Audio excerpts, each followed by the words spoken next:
pleasant Wednesday evening, everyone. Welcome. We are at Plum Island, the site of my infamous non landing. Last time I think I actually maybe was in this plane in this area of the country. So good to be back here and looking forward to tonight's flight. It's a GA event for the Boston Virtual Air Traffic Controllers, and we are going to try to do a couple of legs tonight. Our first leg here is going to be from Plum Island to Albany. I'll have my stream unmuted here, but a pretty simple, actually both flights are pretty simple today, pretty much due west. We're going to come out here to the Manchester VOR 1440. We're here to Keene, the Dillon Hopkins 1094, and then into Albany.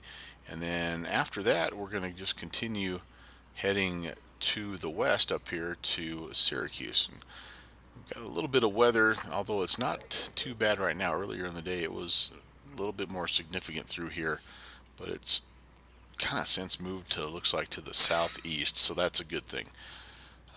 Before we get started, though, I would like to just take a second and recognize the terrible tragedy today with the B-17 that crashed at Bradley. It's a bad deal, obviously, a lot of unanswered questions, and since we're up in this area, near Bradley, it just is a sobering reminder of just how short life can be, and you just never guaranteed tomorrow. So, my prayers are to the family. They're going to need comfort and support, and I pray that they can find answers to what's going on in this case, and just continue to make aviation, which is already maybe the safest industry that there is, definitely the safest travel industry, even that much safer. But you know me, and you know that I enjoy flying the vintage aircraft, and so this one hit me just that much harder. And so just been thinking a lot about those folks, and really sorry to hear that plane crash happened, and there were loss of lives. And so anyway, just kind of wanted to start with that, and yeah, just be lifting them up, I guess. And that, as a flight sim community, I think that's what we need to do is just lift them up. And yeah, it's a tough deal. All right, well, on that note, part of what folks in this particular industry do is they would say you got to keep flying, and you can't shut everything down just because of an accident or a tragedy or something like that. So I thought about not doing the stream, but I decided against that and decided we'll go ahead and do it. And maybe somebody that watches it can give them an hour and a half or 2 hours of thinking about something else instead of maybe worrying about what was going on there. And if that happens, then awesome. And so we are going to go ahead and again stream tonight, and just to kind of dedicate this stream to all those people who were involved and lost their lives today in the B-17 crash. Forgot to get my proper controls imported here, and so yeah, let's just make sure everything is working good. Okay, that looks good. All right, check the maintenance hangar. We are burning daylight here. We're in good shape. And fuel and payload. That looks a little bit strange. For some reason, the right fuel was completely empty. That's interesting. I did do some configuration tweaks today, so might be kind of interesting to see what happens. Yeah, this looks a little weird, but basically all I did was shutters are open. Now my fuel's already turned on to both tanks. Interesting. But I decided to take the Flight 1 GTN 750 and 650 out and just go back to the default. I just haven't flown with the default for a while, so I thought it would be kind of nice to put that back in and just fly Slant Alpha, true Slant Alpha today. And so anyway, hopefully everything is operational and it'll be good to go. But let's get this thing started up. We've got prop full in, we got the throttle cracked. We're going to crank the fuel pump on. Watch the fuel flow rise. It's not rising. Why is it not rising? That's not good. That is really not good. Alright, I do have the fuel turned on. Had a little bit of an issue actually with the vacuum last time I was in this airplane as well, so kind of interesting. But I also crashed this plane last time I flew it, so I'm wondering if there is some overhauls that need to be made or something to that effect. But I'm definitely getting zero fuel flow right now, and that's an issue. Alright, doesn't tell me though that I have anything that I need to work on. Everything here looks good, all in the green. And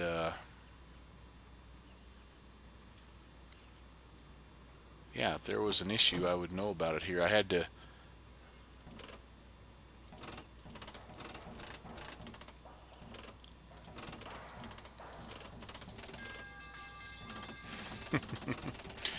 I did go through this last time because like I said, I had a crash bush flying, and I thought I came back in and did the complete overhaul last time, but maybe I missed something here. So, all right, we'll give this a try one more time here. Fuel flow is it is not going.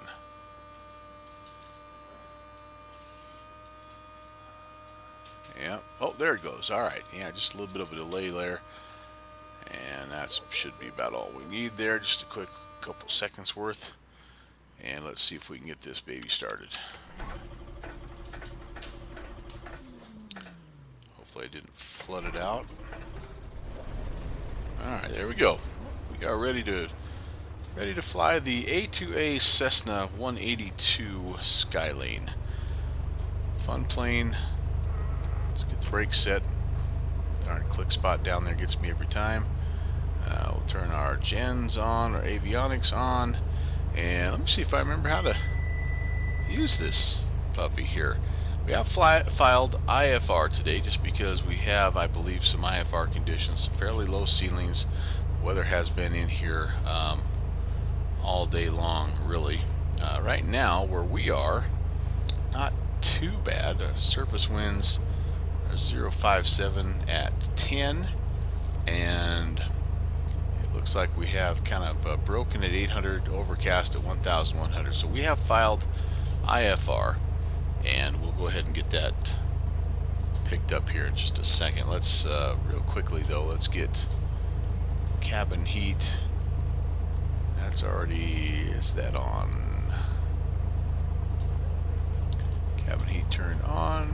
Nope, it's on right there. So, and we'll put our nav strobe on. I'm going to put a little bit of lighting on here because it is kind of toward the end of the day. And pitot heat. There we go. We'll just use the menu for all that stuff down here. Save us a little bit of time. And okay, so filed altitude's 4,000 feet today.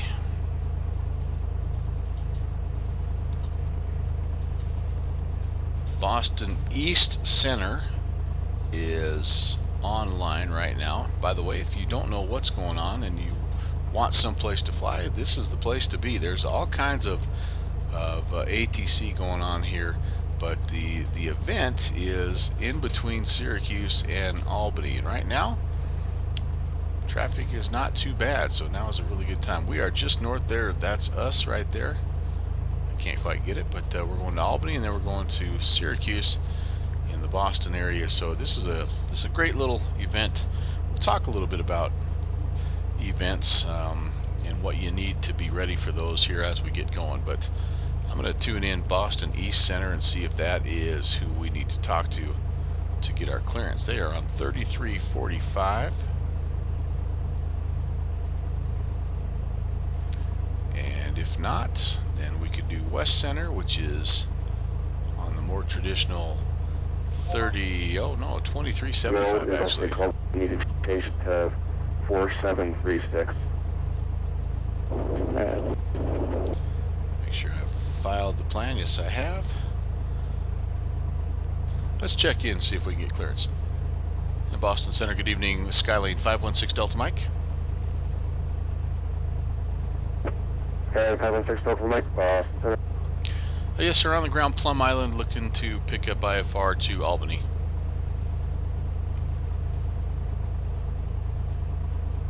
Okay, 516 Delta Mike, cleared the Albany Air as filed. Maintain 4,000. Departure frequencies with me, squawk 4754. Cleared to Albany as filed. We'll maintain 4,000. Departure frequency with you, squawk 4754, 516 Delta Mike. 516 Delta Mike, read back. It's correct. Hold for release. Advisory for departure. We'll hold short and advise, 516 Delta Mike. Alright, we are on an uncontrolled airfield here, but we do need to get that clearance before we go anywhere. So let's see here, 47,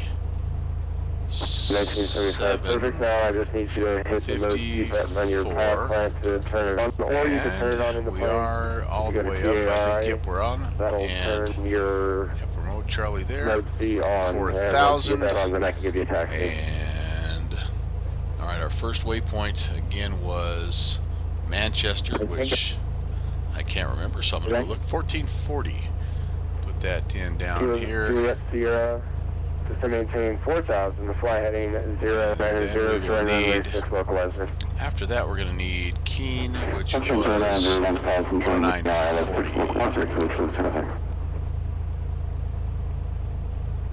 1975, perfect. Runway 9. All right, so we have both of our VORs tuned in, and let's see, we got to make sure we're on nav. Yes, we are on nav. Not going to worry about this guy again. We don't need him.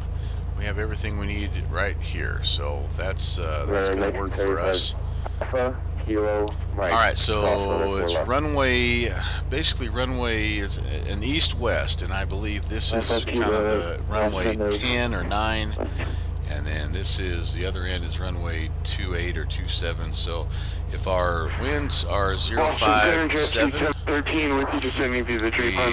think we would be better served heading out from runway 10. It's a crosswind, kind of no matter how you slice it. And 2995. Roger, expect ILS 4 right. It's speed 713. It's going to be a little bit of an opposite departure is the only bad thing. But again, I think that's a little bit more of a favorable wind for us. It just means we're going to have to swing around, probably make left traffic, and I am going to tune in 2907. So this is where we're at. We're going to be taking off to the east. We'll make left traffic come around here. So 2907, we'll tune that in. We'll probably be cleared direct to Manchester, but we'll just put that in as a kind of a reference point. American 1201, cleared to the Miami Airport, get a SOC 5 departure, SOC 7 close, I think. with me, squad Oh, holy cow, stepping all over the people here. Alright, let's go to 300, 299, 98, 97. American 1201 just confirmed the squawk code of 4716. Alright, so let's see. I think we're just about ready to go here. And yeah, welcome aboard. If you're new to the channel, this is one of the things I like to do. I like the GA stuff. I like the bush flying, but I like the older sort of vintage types of navigation in airplanes, and so I like Slant Alpha, VOR, DME type of navigation. And but I also like the, if I'm going to get into a bigger jet, I like the Air 1201 is classic, for the advise, ready DC-8 for and the pushback. 737-200. Ready. And I also have an L1011 that I've been having a lot of fun with. So, all right. Dragon 1201 pushback. I think I do think there might be a taxiway behind us. Well, no, maybe not. I think we might be parked in the dirt, and if we got too close to this lady back here, she might get a little nervous. So we're gonna back taxi, make our call, back taxi, and head to runway 10. So Plum Island, Skylane 516 Delta Mike. We're gonna back taxi runway 10 for departure to the west, Plum Island. Well, looking forward to the new audio for VATSIM. I'm not going to talk about that. You're welcome. I'm also not going to talk about Flight Sim 2020 or whatever, so you're also welcome about that. I'm just going to fly. We're going to talk about VATSIM a little bit today, though. Not audio for VATSIM, but just VATSIM in general. We're going to talk about the Boston ARTCC area. Yep, runway 10. And let's spin it around here. Get lined up.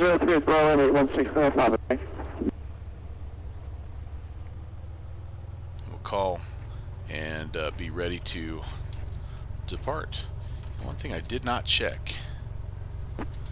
Let me stop here. Good evening, sir. Canadian Express May have 362 done this already, with but you I to the don't north remember. at flight level 370. 9 or 6. I don't think I set that. No, I did not. Canadian Express 362, All right, Boston that'll Center, leave me there. 14752. And our elevation here is 10 feet, so that cross 4752 checks, as it were. 362 heavy. And so you can see what we have to do. We basically have to turn clear around and head back. So that's what we will be doing. Runway 6, clear to land. Clear to land, 627. Boston Center, Skylane 516 Delta Mike at Plum Island, ready for departure. Okay, 516 Delta Mike. Release for departure time now 0030. Transport out airborne by 0035. On the 60s, exchange devices approved. Okay, cleared for release. Void if not off by 0035. We'll report airborne and over to Unicom, Skylane 516 Delta Mike. All right. Pretend we're going to Unicom right now. I don't. I should start to look at that CTAF cross runway 4 left, frequency. Actually, we and then a left at the we'll first go to taxi. That'll be Unicom. Bravo. So left on Charlie, left on.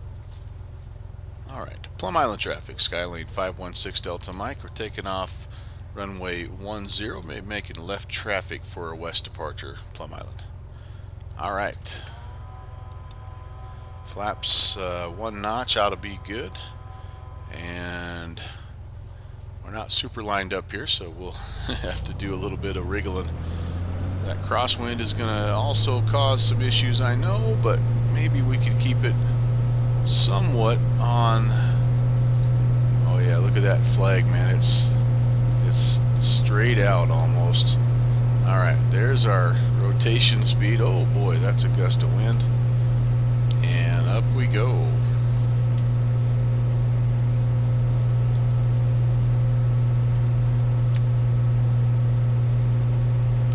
Flaps up, maybe just a hair early actually right there. Only at about 200 feet. We should have waited slightly, but it's okay. And Plum Island traffic, Skylane 516 Delta Mike. We're going to be turning a left crosswind for west departure, Plum Island. Let's go ahead and we'll head back to center. Check in with him. Bravo. Cross runway 4 left, okay? Correct. Cross runway 4 left. Pull the power back just a little bit. We're just about to get to IMC conditions. I was really wanting to show you.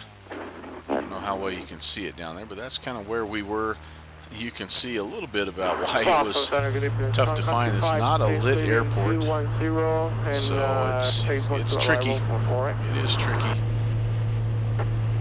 Boy, it's gusty and windy, and it's going to be kind of one of those nights, I think, here. Alright, so we're going to go ahead and put us in heading mode here. We're going to arm the altitude here as well. And let's check in. Boston Center, Skylane 516 Delta Mike. We're climbing 1,100. Okay, 516 Delta Mike. Radar contact, maintain 4,000. Climb and maintain 4,000, 516 Delta Mike. Alright, and just like that, we're in the soup. I'm going to try to bring it around and see if we can just make sure that we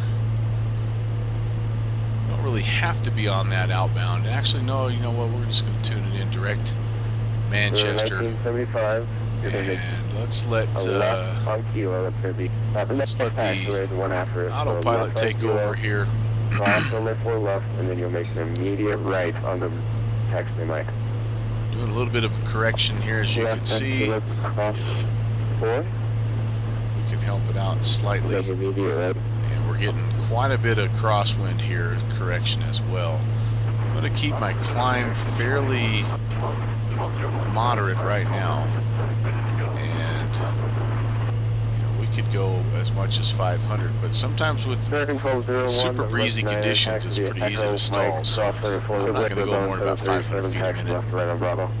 That should be plenty. And we'll pay attention to the DME right now. It looks like 21 miles to Manchester.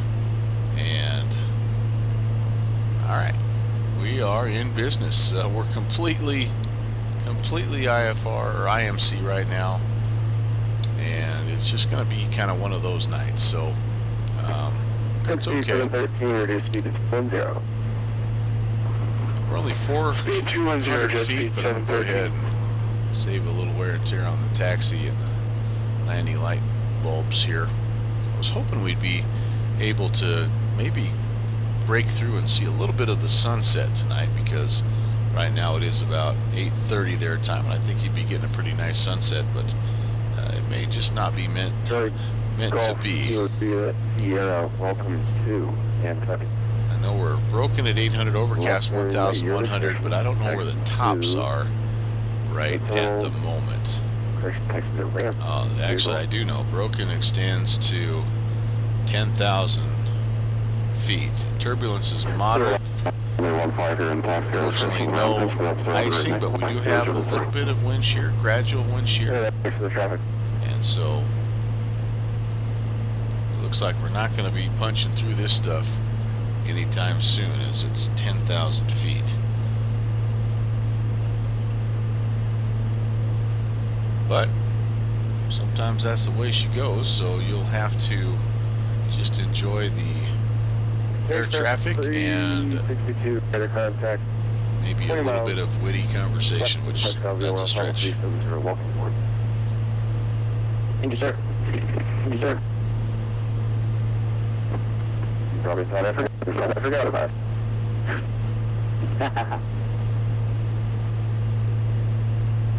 And then 1975, you're supposed to hold short. You're supposed to hold short of the runway, so don't enter the runway unless you're cleared. I didn't give you line up and wait, so you need to hold short unless you're cleared. Remember that for future flying on the network. On the network. Boston 07012, runway 9er, clear for takeoff. Clear for takeoff. Wind 070. 5713, flighting 210 to maintain 4,000 vectors ILS for Florida approach. 210 down to 4,000, that's 5713. And this could turn out to be visually one of the most boring streams I've done if we're in and out of this stuff. But it'll be exciting on the departures and the arrivals, if nothing else. And I'd be okay with a boarding flight, to be honest with you, after my last adventure, or misadventure, I guess. 23.75. Which, if you tune into Pendleton Roundup, you'll see what I'm talking about. I tried to fly my Cessna like a de Havilland DHC-2 Beaver, and it didn't work out very well. This is a good bush plane, and it's fun to take it into and out of sandbars and gravel bars, things like that, off airport strips. But yet, I will slip into and out of Beaver pilot mode, which handles much differently than this plane does, needless to say. Alright, 13 miles, and we're just about 3,500. I think we'll hit top of descent pretty close. So when we get to Manchester, then we are going to need to track 279er out here to Keene. So let's make sure we have Keene 1094. That's tuned in right there. That's good. And then again, we want 279 heading. So I'm going to get ahead of this plane just a little bit, and I'm going to spin this heading dial around at 279. So there's 280. We'll just click it one more over there, and we should be in business. Alright, almost 4,000, and we'll hit top of descent just before we get to the Manchester waypoints.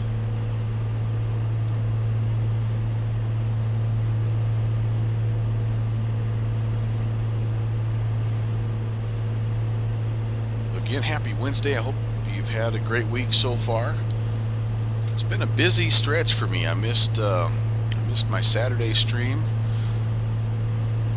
due to actually a really fun event. I was at a wedding, which was cool, seeing a young lady that I've known since she was in diapers get married, which was awesome.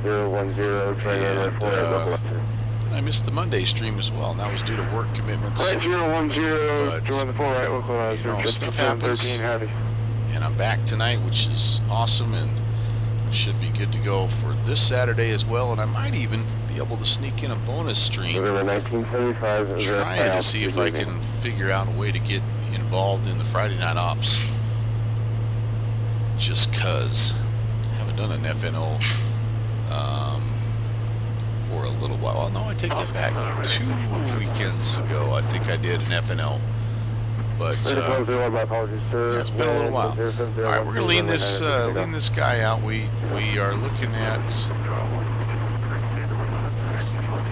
pretty stable flight right now, so we kind of pull her back. Got the junior first officer that's driving his fire truck around. November 1975, Boston Center. He's already warned me out.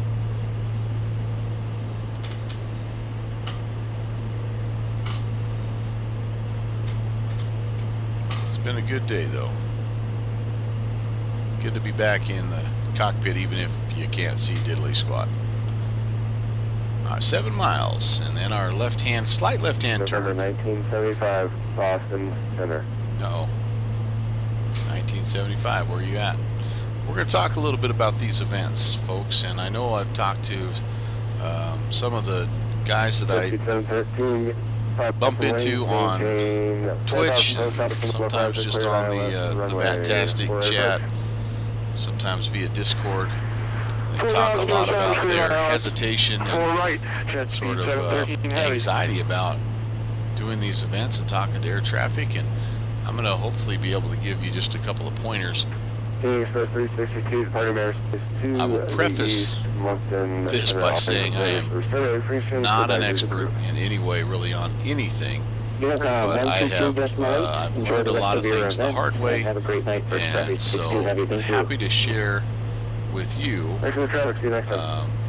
what I've learned and how it's helped me out. So yeah, with any luck, it'll make you feel more comfortable and ready to attempt something, like this. But let me get turned from Manchester and headed towards Keene before I get into really to any of that.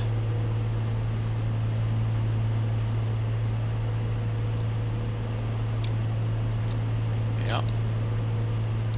Whole lot of cloud cover. Really, though, the turbulence hasn't been too bad, so I'm happy about that. Then to maintain correction 4,000. Just imagine a beautiful sunset going on right out your 12 o'clock there. That's what we're having right now, even though we're in the middle of the clouds. Something spectacular is going on right on the other side. Country 530, riding 210 to maintain 4,000 vectors ILS, runway 4 right approach.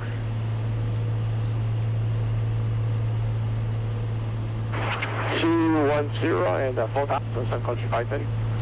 Alright, we're getting close. We'll probably see the VOR basically null out here once you get over the top of it. As soon as that happens, we're going to pop this thing back into heading mode and get rocking and rolling towards Keene. Mike, contact Boston Center now on 123.75. Alright, over to 2375, 506 Delta Mike. Thanks for the ATC. See ya.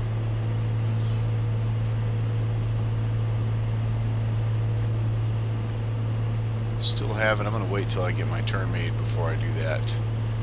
Yeah, I'm going to pop it into heading mode right now. Alright.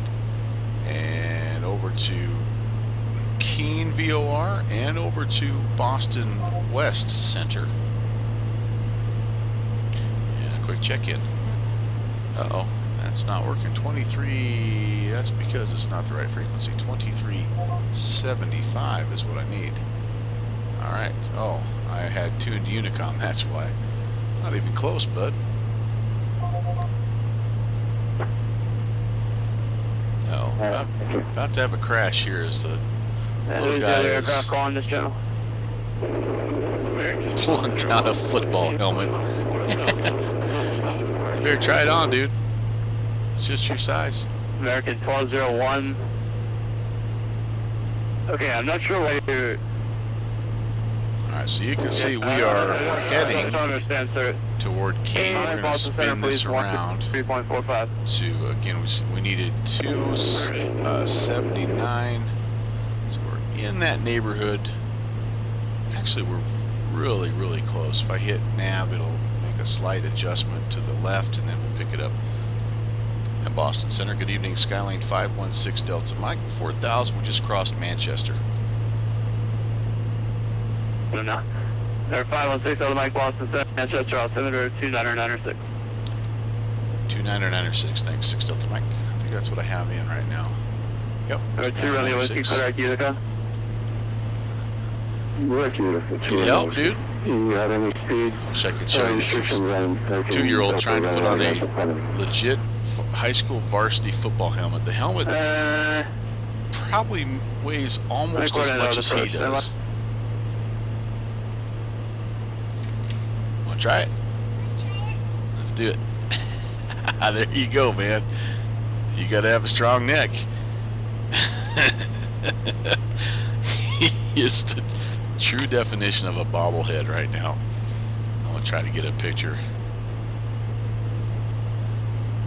Let me see, dude. Oh yeah, you're looking good. You're looking like you're ready. Maybe the Broncos will pick you up when they need something. Hey, we're breaking out of this. Look at this. I see the ground. That's awesome. I wonder if I can get some outside shots and maybe a decent screenshot here.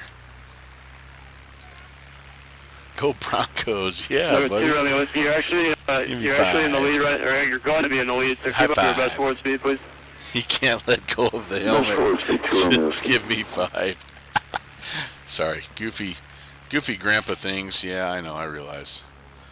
Don't judge me too harshly, please. Yeah, I can't really get a good view. 1539 to Cindy, the Jet Fund 2 arrival, runway 4 right, Boston altimeter 29905. Where is your parental guidance, by the way? Okay, second via VJ.2 on right, 4 right, and First of all, the it's altimeter dangerous when 299, he's down here 5, with just the two of us alone, because now he's going around headbutting things. Oh boy, yeah, we're definitely going to end up in trouble here. Alright, let's light that up. 33 miles from the Keene, the Dylan Hopkins Keene Airport. And then we have to get you headed in the right direction. quite a long stretch here, but Sorry about that. 290. we're heading 279er right now. We'll be just heading 282. It's almost just a straight line here, so it'll be pretty simple adjustment. 06. It's nice to see actually some blue sky And and some ground up would be a there. great place to start. Push to 54. I think the little guy is calling audibles at the line. Right, heading 240. Say Omaha. Runway 6 approach. Omaha. Say Omaha. I'm trying to teach him Peyton Manningism since that's the last time the Broncos were good. Runway 6 approach. Oh, you all right, bud? 4254, making a right turn. Please turn right heading 240. All right, go find Mom. You okay? Rub some dirt on it. Go get her. Helmet fell off and I think crushed his ankle. Are you on the DL? Where's she at?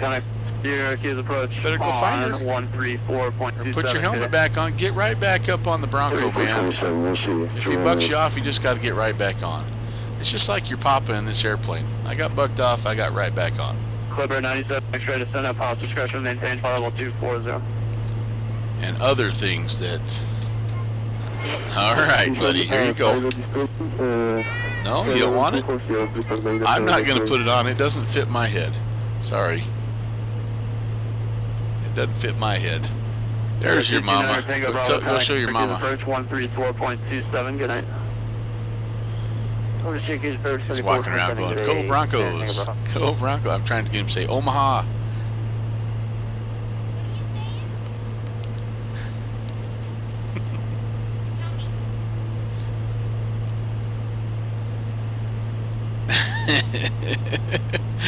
So you'll have to picture, yeah.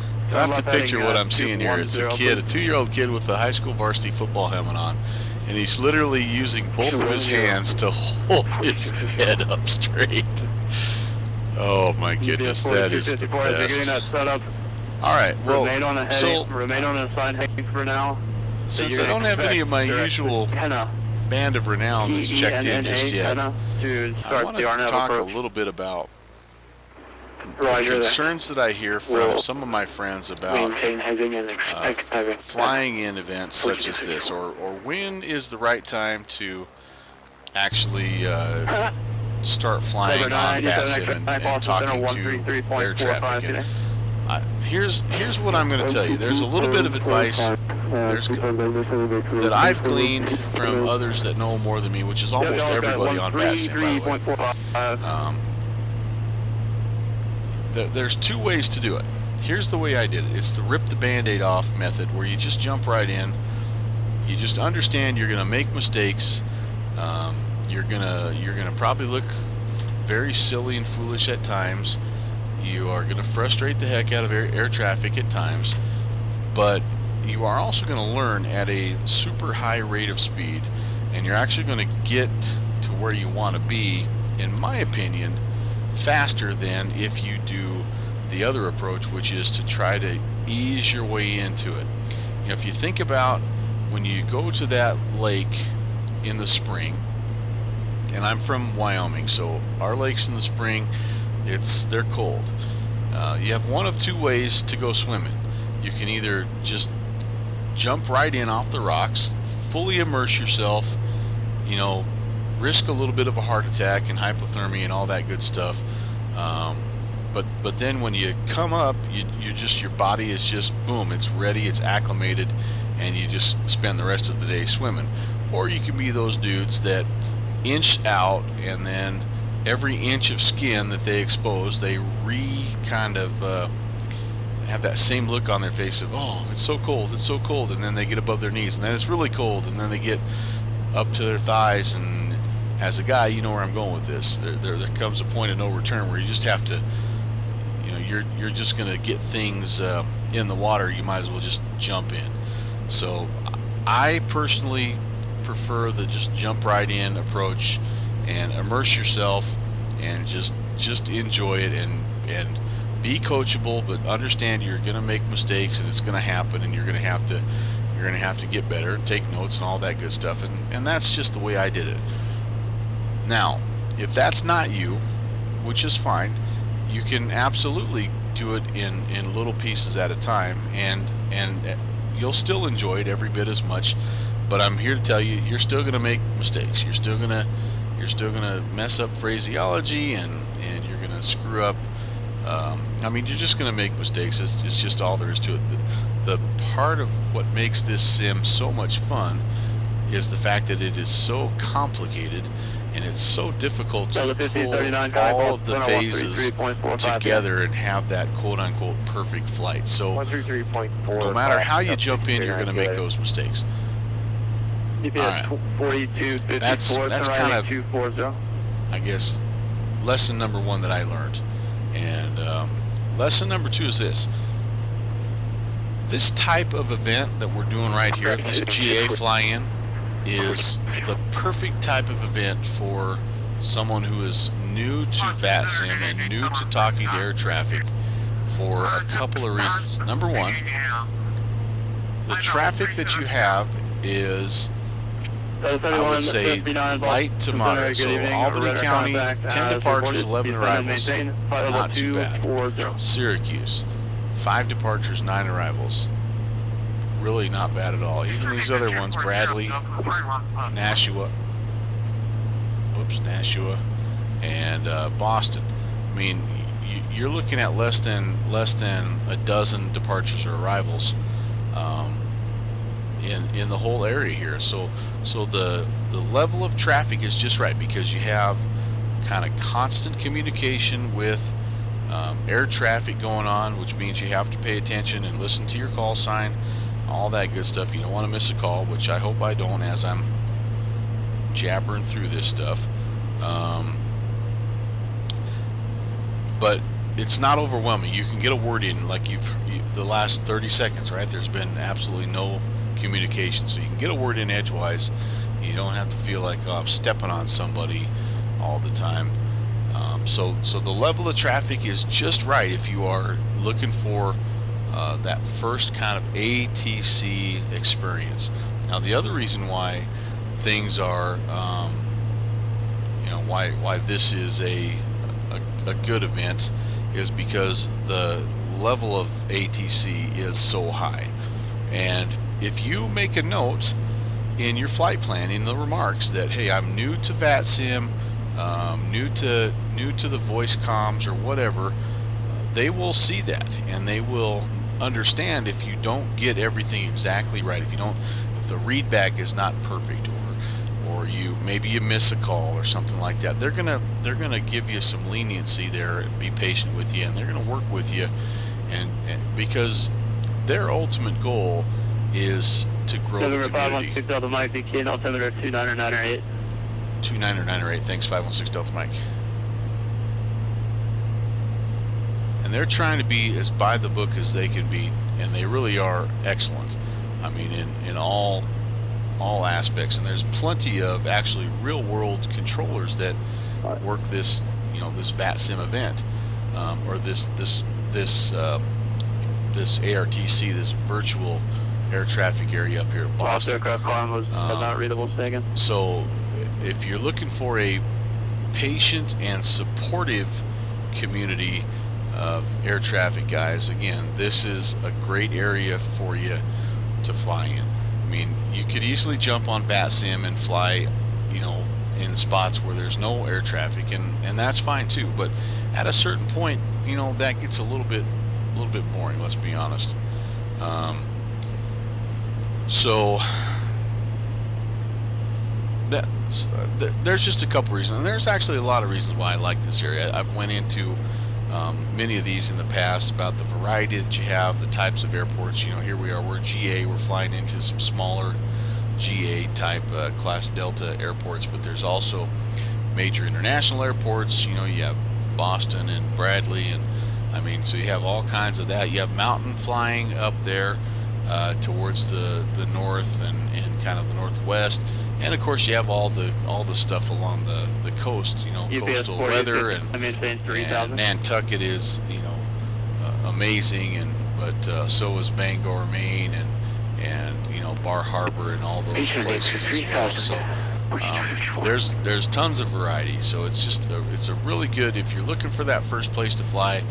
I know people think Boston area, holy cow, it's super busy, it's too much, but really it's not. It's an area that's controlled quite often, and if you aren't quite ready to take on an event, you can tune in on a Thursday night, and you're going to have air traffic that can control you from gate to gate. And that's really what it's all about, is you just have to do it and get comfortable with it, and that only happens over time and over repetition, and so you need a place where, you know, you can find some consistency. You can find consistent controllers.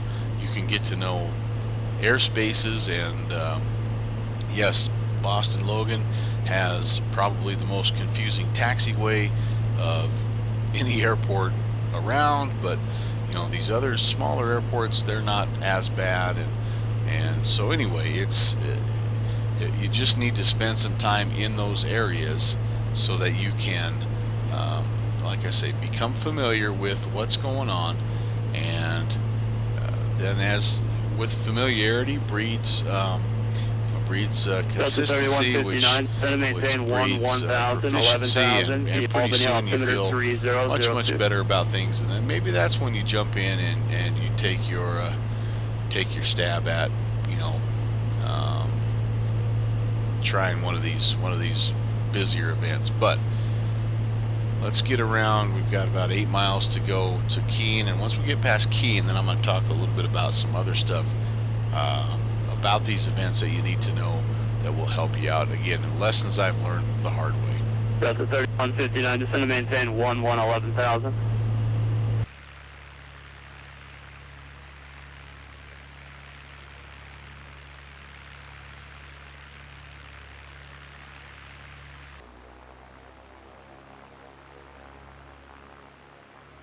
Delta 3159, Boston Center.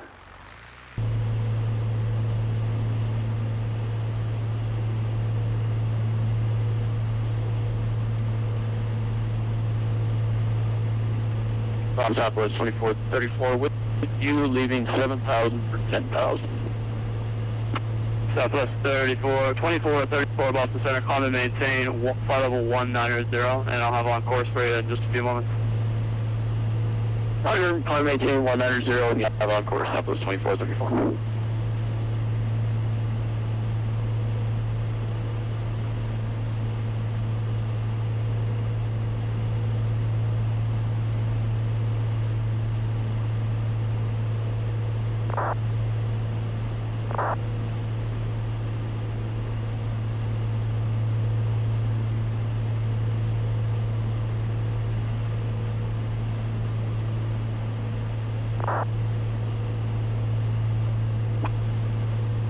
UPS 4254, turn right, direct Henna.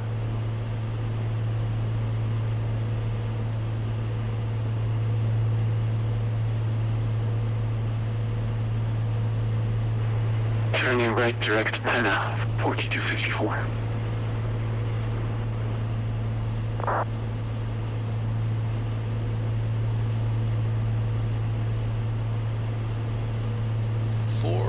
Three-ish miles to Keene, and then again our slight right-hand turn to 282, which we already are flying actually more than that. Southwest 2434, turn left heading 210.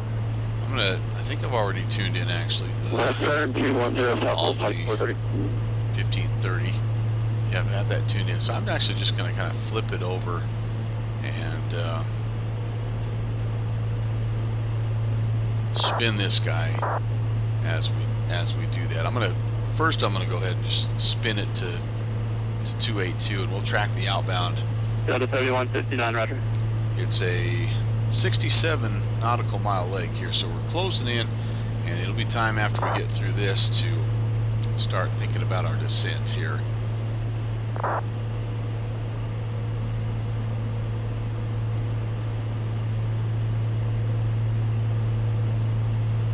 Southwest 2434, clear right, calling, Papa Whiskey Lima. Clear right, calling, Papa Whiskey Lima, Southwest 2434. Southwest 2434, I tell you what, clear right, Carmel, Charlie Mike Hill. Alright, clear right, Carmel, Charlie Mike Hill, Southwest 2434, thanks.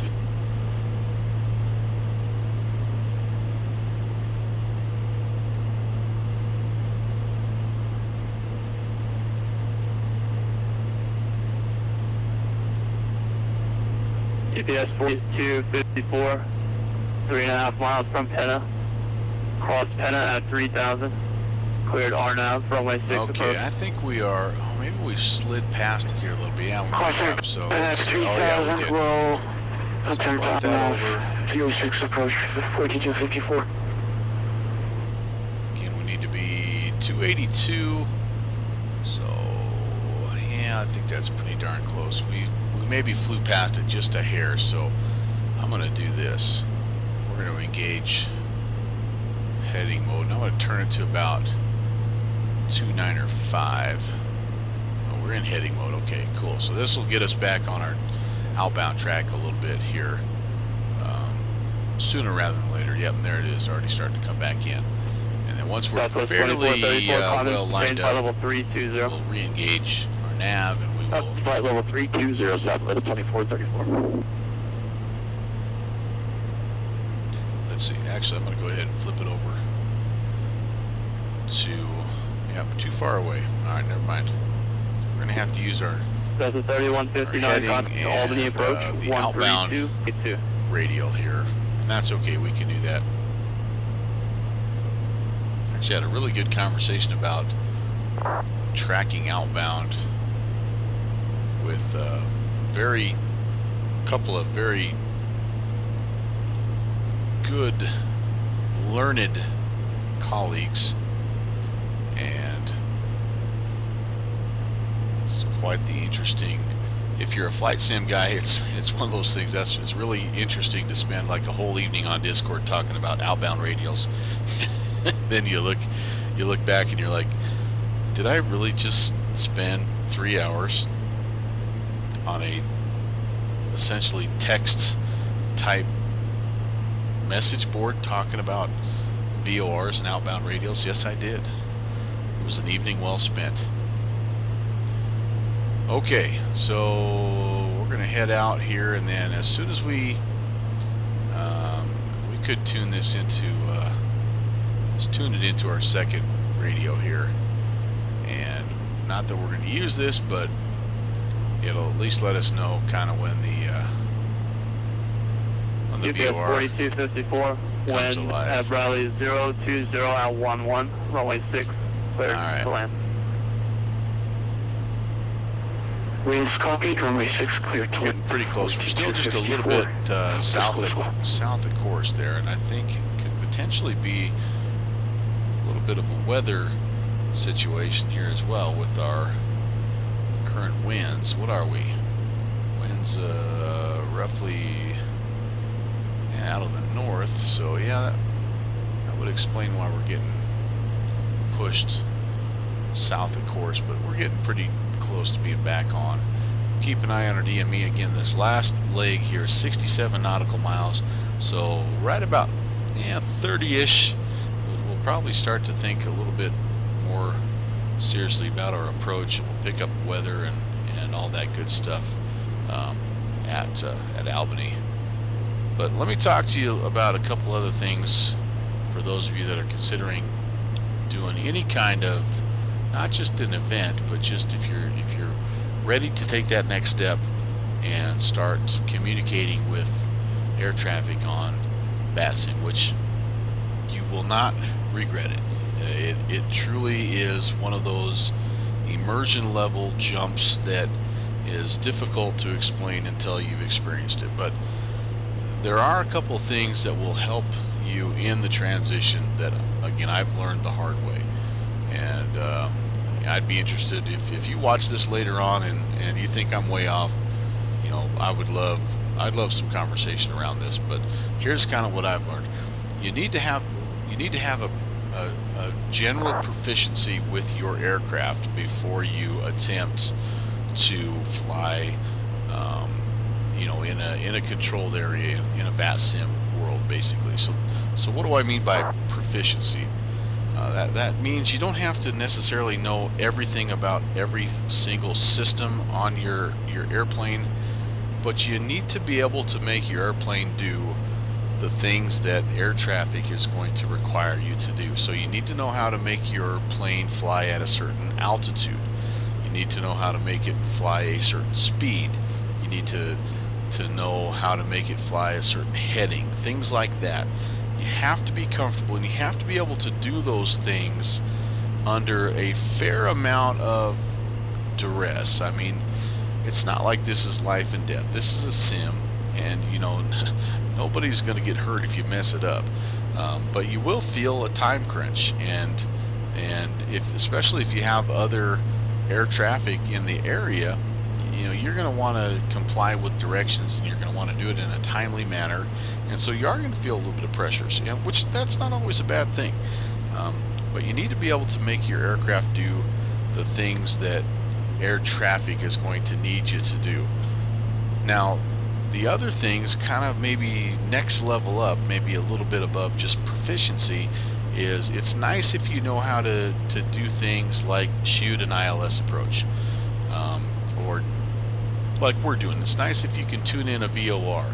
It's nice if you understand if you use a GPS. It's nice if you know how to add waypoints, or go direct to waypoints, or maybe skip over a couple and or change your approach. I mean, there's many times when you file an approach, and as you are approaching the airfield, the weather changes or something changes, and you may need to change your arrival, or change your runway, change your approach. You need to be able to know how to do that, again, in a timely manner. So those are the things that, before you attempt to talk to air traffic, those are the things you need to practice, and you need to get to a level of where you feel like you are able to do that proficiently.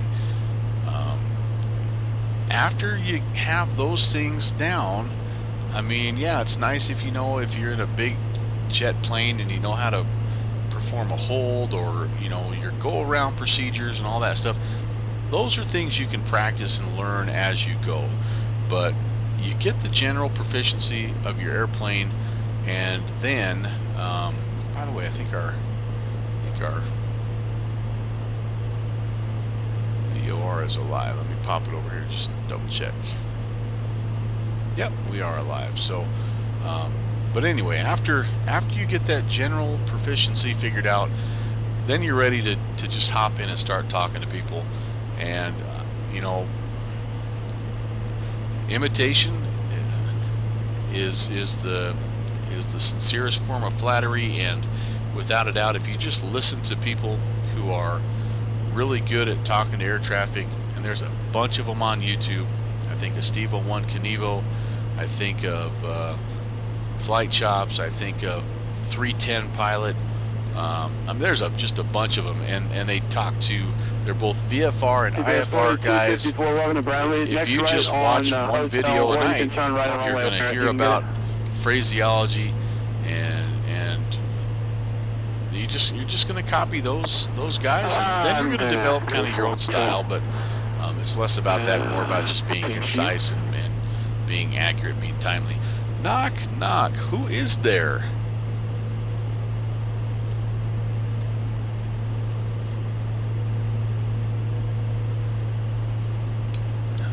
My guess is it's the unofficial CFI of the channel, Mr. Downwind Sim, and binocular sponsor. Good to see you, sir. I was kind of starting to wonder if you guys were maybe working late or something, or you know, I used to by now, or I mean, I'm already past my first hour of the stream. I'm used to like having at least 4 or 5 things that you guys are busting my chops over. So I was getting a little bit concerned. So I can breathe now. I can breathe now. Good to see you, man. Downwind sim, fellow flight sim enthusiast, fellow bush pilot, and just absolutely a wealth of knowledge. 4254 clear, sir. Superior sense of humor, and getting to meet dudes like him is what this is all about. And so, all right, enough of that. I don't want his head to get too big, but we do need to look a little bit here at our approach and arrival and all that good stuff. We're 45 miles out, so we have some time. Let me see if I can get that pulled over here. Hello, what's going on? Come on, Skylane. There we go. Okay, Albany International. There is no arrival, but I do have some ILS okay, I was just asking which way you were facing. options here. Looks like really north or south, essentially. You can just taxi all the way down to the end there, and then turn left onto Charlie.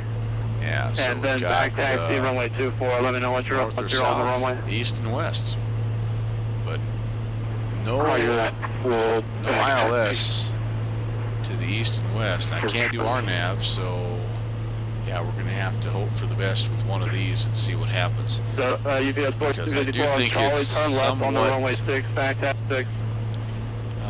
I don't need to guess. Let's pick up the ATIS here at Albany. It's information echo. Roger, that's full back taxi runway 6. We have, ILS runway 1. Okay, very good. Winds right now are 303. No. 030 at 13 with a gust of 18. That's right at the limits of this plane, by the way. I think the maximum crosswind limit is like 20 or something like that. I have to look it up. We have a few clouds at 1,900. We're overcast at 2,600. That's the other big news here. And 3006. Wow, so that's quite a difference. 516 Delta Mike, contact Albany approach on 132.82. Good night. 3282. We'll see you 516 Delta Mike. Should have had that programmed in before. 3282. PS 4254 back taxi. Runway 6. Put that in. I do have, let's see, we have the whole thing. Delivery, ground, tower. We have the full controller spectrum tonight. 1950 is going to be tower, so let me get that in first.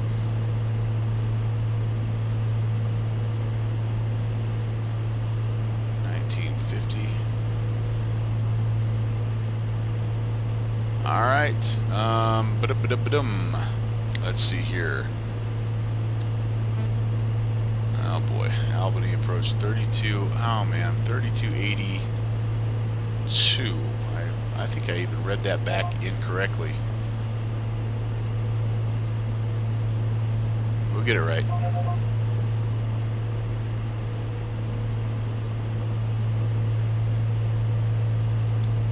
Albany approach, good evening, Skylane 516 Delta Mike at 4,000, about 40 miles east of the airfield inbound.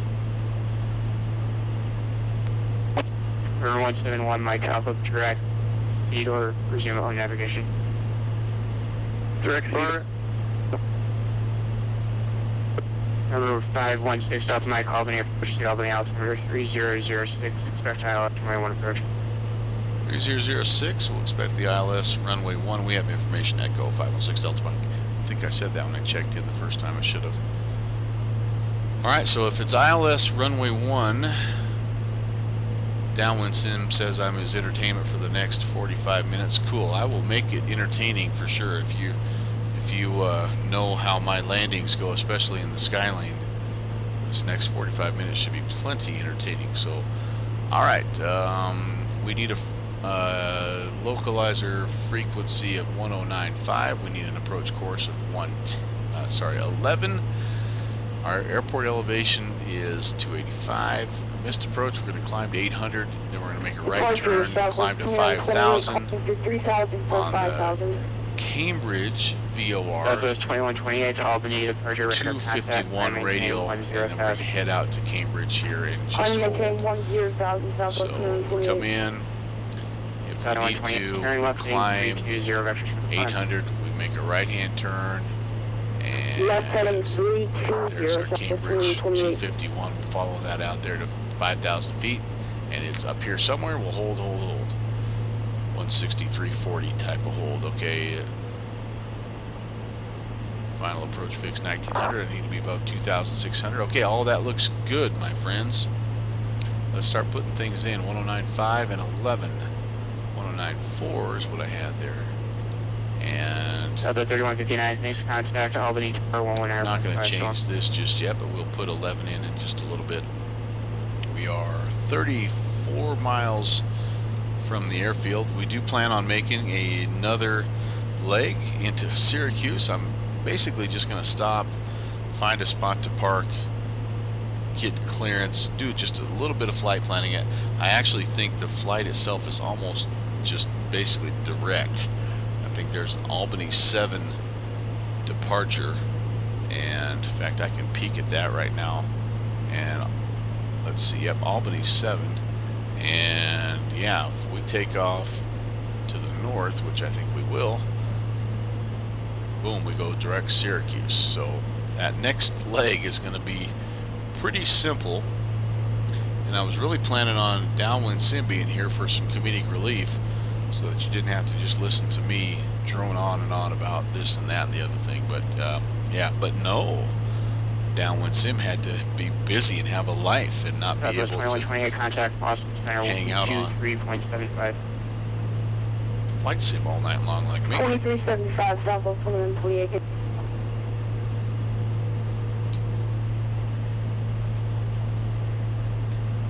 All right, so I do have, probably should try to get that down to 4,000. I'm up a little high with the altimeter, so let's get that heading down.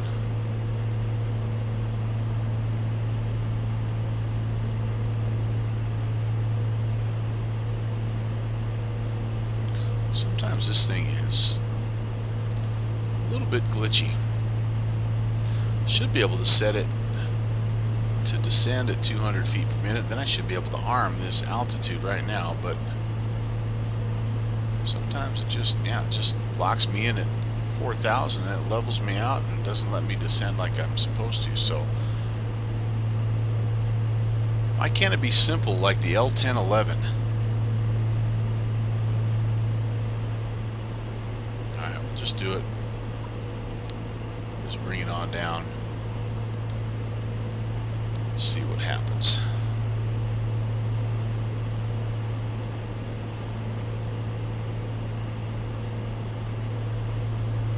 River 516 Delta Mike, turn left heading 250 vectors ILS for my one approach. Left turn 250, 516 Delta Mike. Okay, there we go, my friends. I'm going to go ahead and lock that guy back in. It's close enough. 250, we'll spin this over. I always have to zoom in here because I'm never quite 100% sure I'm on where I need to be. There we go. That'll work. Heading mode is engaged. We will go ahead and change frequencies. 109.5. Let me just if I can get that to flip over. I don't want to. Why? There we go. I'm going to double check because I have been 0 for my last two in frequency tuning. Yep, 109.5, and then 11 is going to be 011 is going to be our inbound course. So we'll be traveling a little bit on the kind of a little bit on the base leg here. Not really, because we're still quite a ways away. But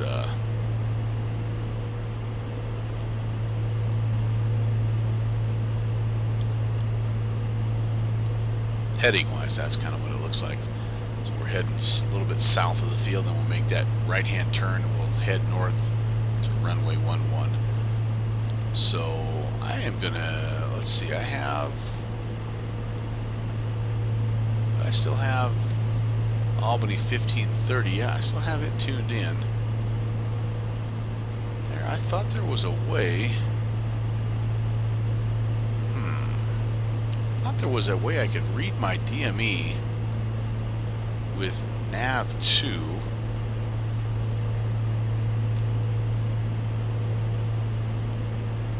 Because right now this is reading nav 1, and the reason why there's nothing here is I'm too far away from the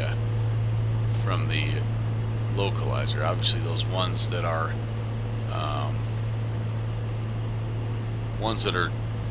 used for runway headings have a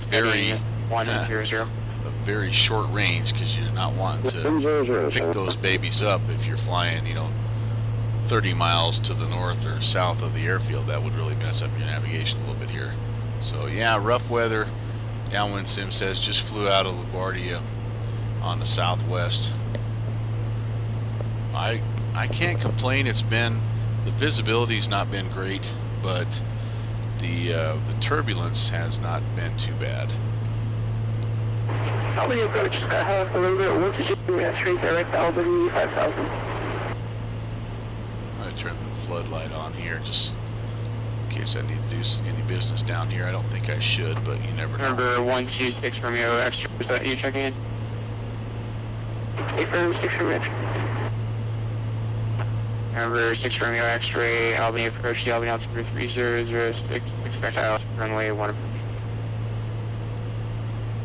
ILS runway 1 approach, 6 Romeo X-ray. I tried to find a flight downwind that flew from LaGuardia to St. Louis Lambert to do in your honor, but then I ran out of time. I actually did find it was a Southwest flight. I don't know if you're on a 737 or what, but and I ran out of time, so I wasn't able to do it. But I was thinking about you, man, and that road trip you were having to make this weekend. Hopefully all of your stuff, all your connections were good, and all those little things that you need to have go right when you're traveling.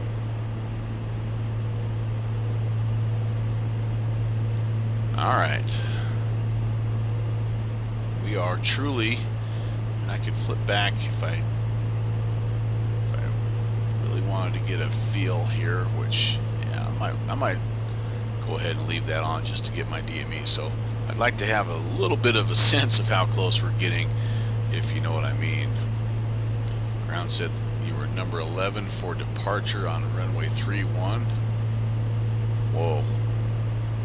Last flight out before a ground stop due to weather. Wind shear reports. Holy Moses. Yeah, that's no messing around with that stuff, man. Number 17, whiskey is going to maintain 2000. 2000 miles, 7 off whiskey. Man, I've got the yawns going tonight, guys. I apologize for that. It's been a long month this week. Those middle schoolers are wearing me out. We'll get in, about 15 DME. We'll see. Flip back over here and we'll take a peek. Right now, this is simply tuning the VOR that's near the airport, so it doesn't really help us perform the ILS. Another 171 Mike Alpha. Just essentially using it so that I know how far away I am from the airport. Generally, how far away I am. A lot of times the VORs. X-ray, Albany approach to Albany altitude 3006, expect the ILS runway 1 approach. 516 Delta X-ray. Holy cow. A lot of times these DMEs will be kind of sort of in the middle, like the geographic middle, but obviously if we're landed on runway 11 here, that's quite a difference right there. So that's why you don't use obviously don't use airport VOR to help Okay, you out with check that, out this but runway it one will get approach, you and I do have a pointed handle. in the right direction. Now let's see if we pop back over. Yep. We're under 20 miles. Do we have anything yet? Alright, it's alive. That's good. We're below the glide slope. We still don't have DME. But we know we're within 20 miles, and so that's okay. That gives us an idea, and we can kind of be taking a peek out here. Maybe with the clouds it might be tough, but maybe we can see our airfield in amongst the Albany area. 516 Delta Mike, turn right at 280. Right turn 280, 516 Delta Mike. Alrighty.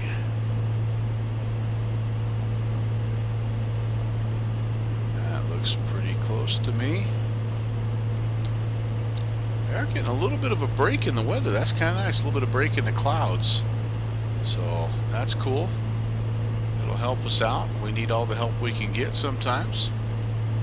I say we, like Downwind Sim's sitting over here in the first officer's chair. It's just me, myself, and I.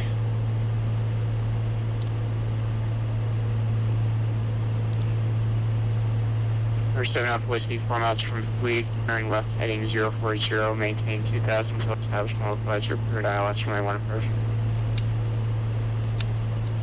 040, maintain 2000 until established, cleared ILS from 0, ILS 1%. Need to spend some money on X-Plane, get the GPS in there.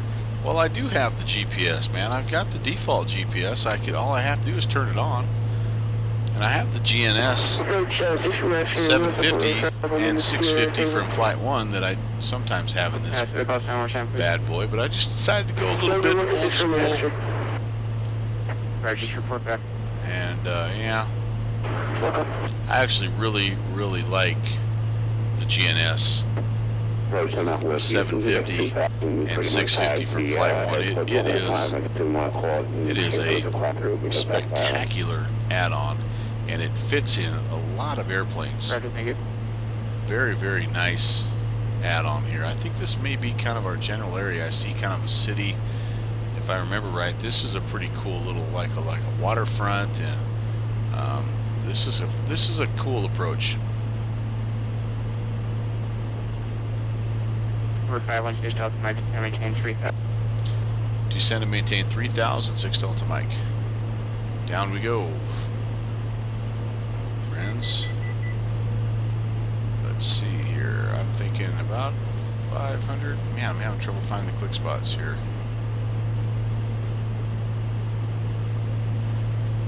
Keep an eyeball on the speed. We go full rich on the mixture now that we're sort of beginning that approach. Yep, speed's creeping up ever so slightly. Flight plan tonight, so it's a two-step or a two-leg flight, I guess. We're gonna come into Albany here. You're gonna have to go back because I actually departed from Plum Island, which that was the airport that even with your help I wasn't able to find last time I was in this neighborhood. But I departed from there, and obviously we're heading into Albany here, and then we're going to go Albany to Syracuse for the second leg. And that's about it. I mean, that's going to be about all I can probably do tonight before I need to go nine-nine, as we say around our world these days.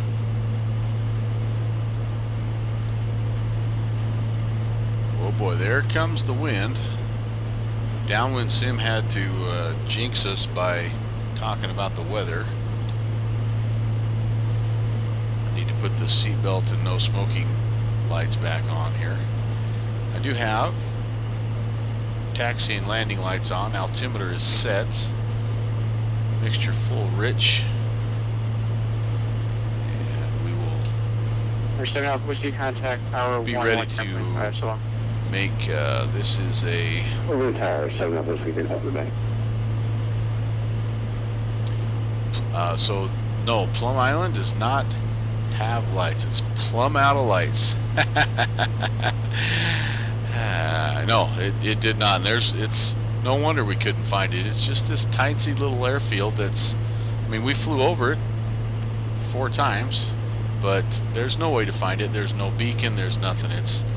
We took off probably at about the latest you would be allowed to take off there. It was getting on dusk. I think that might be our airfield over there. And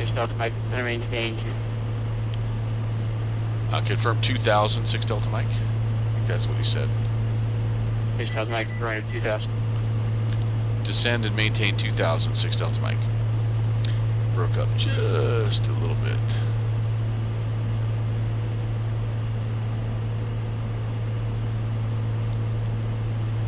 But anyway, you'll have to check out the beginning of it because it is a cool little out of the way place. And yeah, but it was a bumpy departure and a windy departure, and I was happy with what I was able to execute. I did pull the flaps up just a hair early. 516 Delta Mike, 6 knots weak, turn right heading 340, maintain 2000, close establish low cleared ILS, and my 1 approach. Right turn to 340, maintain 2000 till established, clear for the ILS, runway 11, approach 516 Delta Mike. Alright, 340. Very good, very good. So there's our localizer, there's our glide slope, and with any luck, again, from an ATIS standpoint, we have gusty conditions here. It's a 13 knot wind with gusts of 18. It's from 030, so it's going to be just slightly off. Yep, there's our airfield, there's our runway. And no, I mean, anyway, it's just tucked kind of right next to the ocean. It's really cool. But there's nothing that would give it away to you in the dark. Absolutely nothing. In fact, I think I am going to fly back to it when it's more daylight, because I think it's going to be a halfway difficult find even when it's daylight. If you don't, especially if you try to do like a VFR flight. Alright, we are getting bumped around. I may have to come off the autopilot here. Resume on navigation. Let's see what happens. Our Direct seater, resume on navigation. With 18, thank you. localizer's coming in, so we're going to arm that guy and see how close we could be.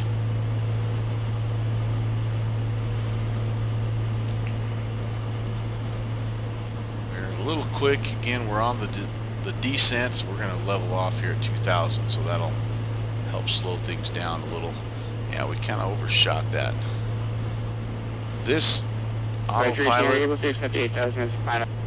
it's a lot of fun, but it's not exactly the best at capturing a localizer, and it does a little better with the glide slope, but with this wind it may be an adventure.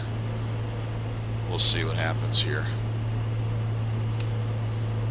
It's not doing actually terrible right now, but let's see if it gets stabilized just a bit. Yeah, we're S-turning a little more than I'd like.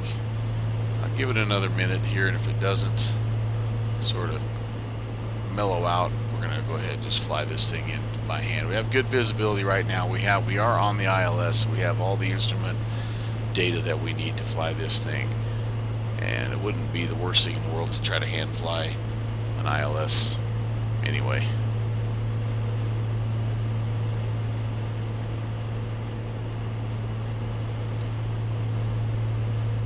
I do like to just, if we're able to, I do like to practice these, and I like to see if it captures the glide slope. I just like to practice that every chance I get, because you just never know when you really do need it. I mean, we could fly the rest of this visually if we had to, but there's been times when I have needed to know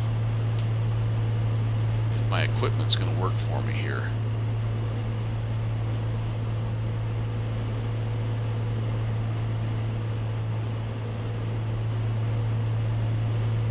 Here we come. Just about to glide slope intercept, and let's see if we start to dip. Yes, indeed we do. And we're actually not too bad in terms of being bumped around and bounced around. We'll fly it down a little ways. We're still at 2,000. I'll probably fly it down to about 1,500 or so. The elevation, just double check here. Oh boy, maybe not. Elevation's 284. My contact, Albany Tower 119.5 zone. Over to tower, 516 Delta Mike, we'll see it. Yeah, I'm going to have to get off of this because we're just ass turning like a big dog.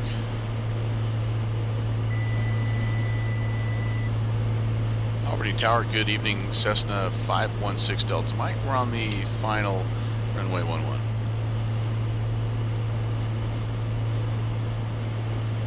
Boy, oh boy, come off of that. November 516 Delta Mike, Albany Tower, good evening.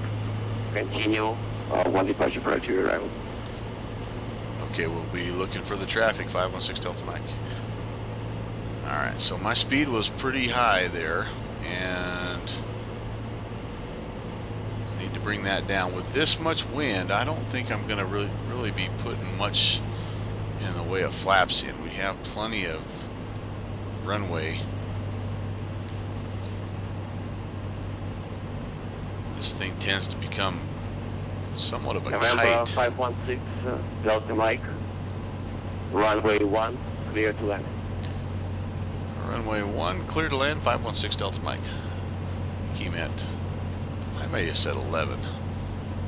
My bad. I wonder what I was. I'll have to replay that. I do have a tendency to misspeak. Boy, oh boy, it is gusty and bumpy. It's a little bit of a rodeo here. I'm getting slightly low, below the glide slope. Back on the localizer a little better. This could be interesting. Downwind sim, you want it entertaining. You're about to get it. Alright, there's a guy holding short.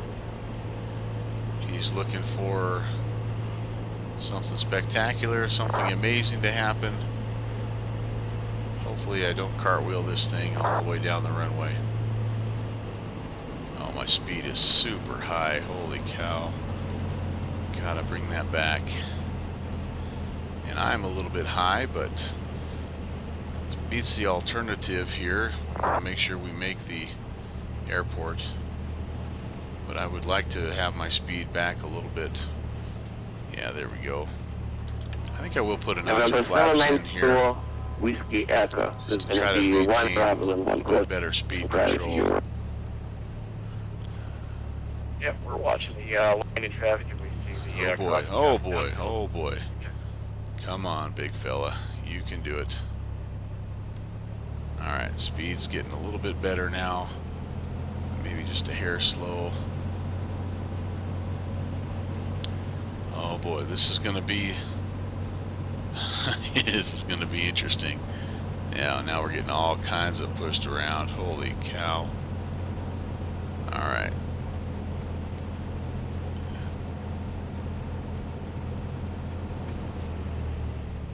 Oh boy, that was a bad time for a humongous gust of wind. Yeah. We're way down the runway here. Whiskey Echo and I've waiting. Alright, well that was a bit of an adventure. No question about it. I'm gonna get myself off the runway here. But I'm gonna take that. I mean, I tell you what, that was interesting. Clean up my one notch of flaps. Boy, huge gust right there. November 516 Delta Mike on the ground to 1.7. Ground point 7, 516 Delta Mike. Alright, let's see where I'm at first. Let my heart rate get back down. I honestly think that I just did this. I think I may be off on Foxtrot here. It was that short of an approach. Holy November cow. 794 Whiskey Echo, do you want flight following? 121.7. Yes, we requested flight following with delivery. That was Clear, thank you. that was pretty fun.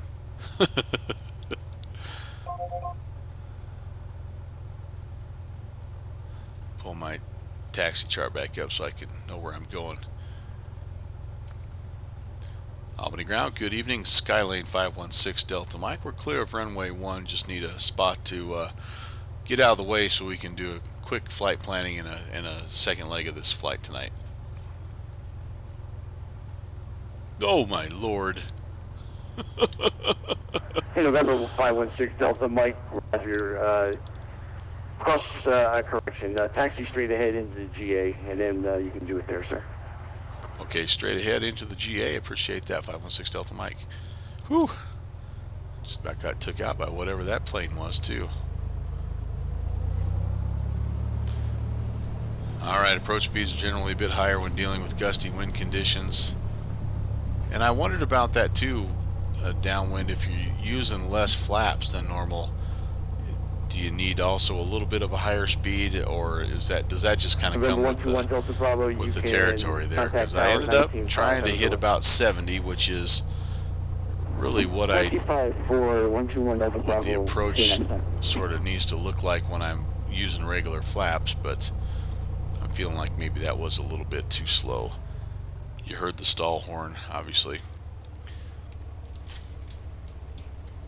Alright, we're going to set the brakes and take just a quick break and come back in. I'm going to pull some things up on the other screen. I'm going to take a quick pit stop myself, and then we'll plan part 2.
Okay, yeah, downwind sim kind of confirming my thoughts there.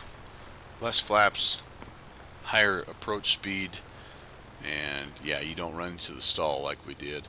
You know, honestly, what I probably should have done there when I had the big gust at the threshold is I should have just went around.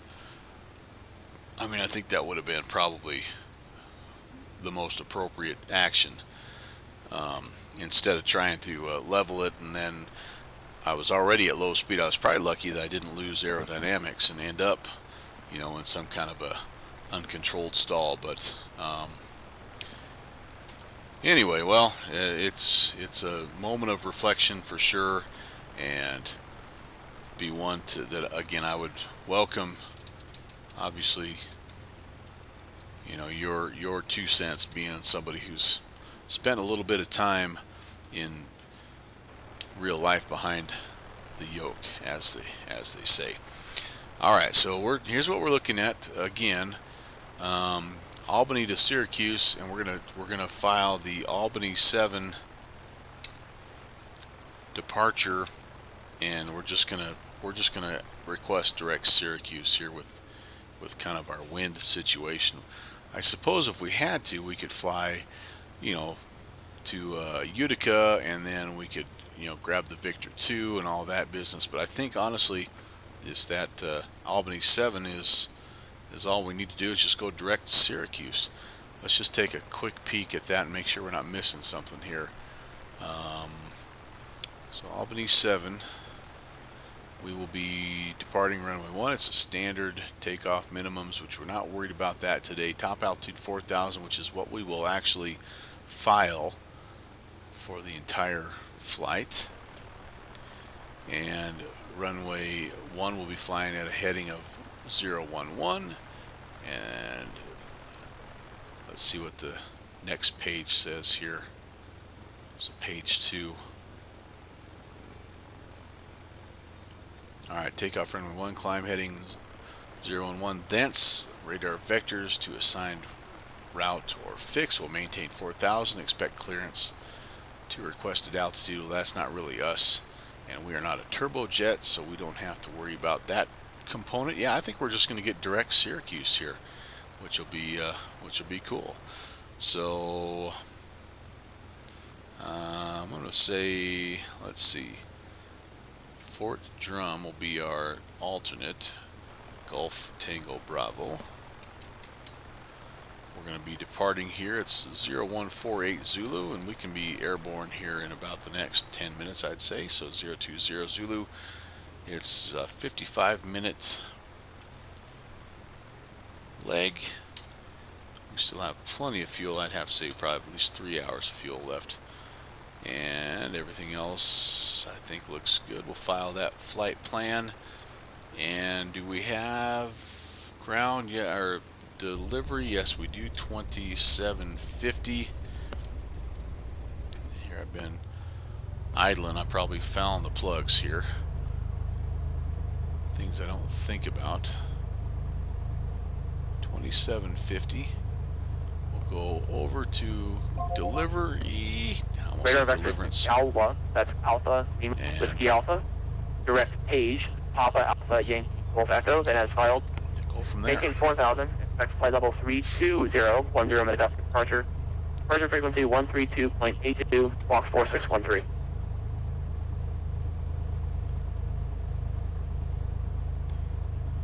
Let that guy get his clearance, and then we'll check in, and we'll be off and running. Yeah.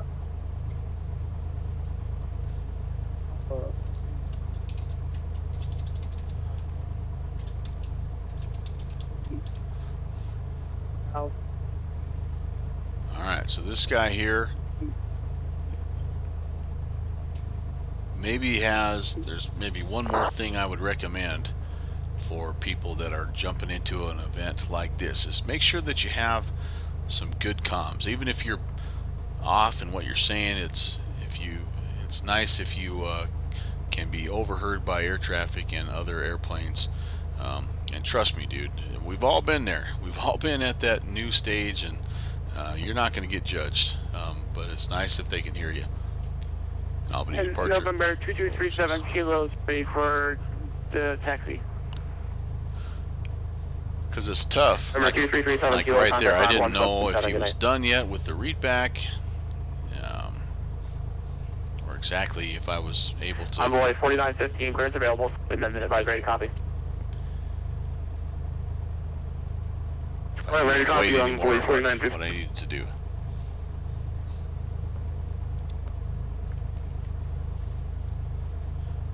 Alright, so we'll let this guy Albany, or correction, Convoy 3915. get his Clear clearance. to the JFK Airport. In It'll the be the meantime, Albany 7 let's departure. spin Radar this vectors up to to 8 4,000. at Alpha Hotel, Oscar We Sierra. are going to Direct Kingston, India Golf November. Then as filed. anticipate that we're going to be Maintain cleared. 4,000.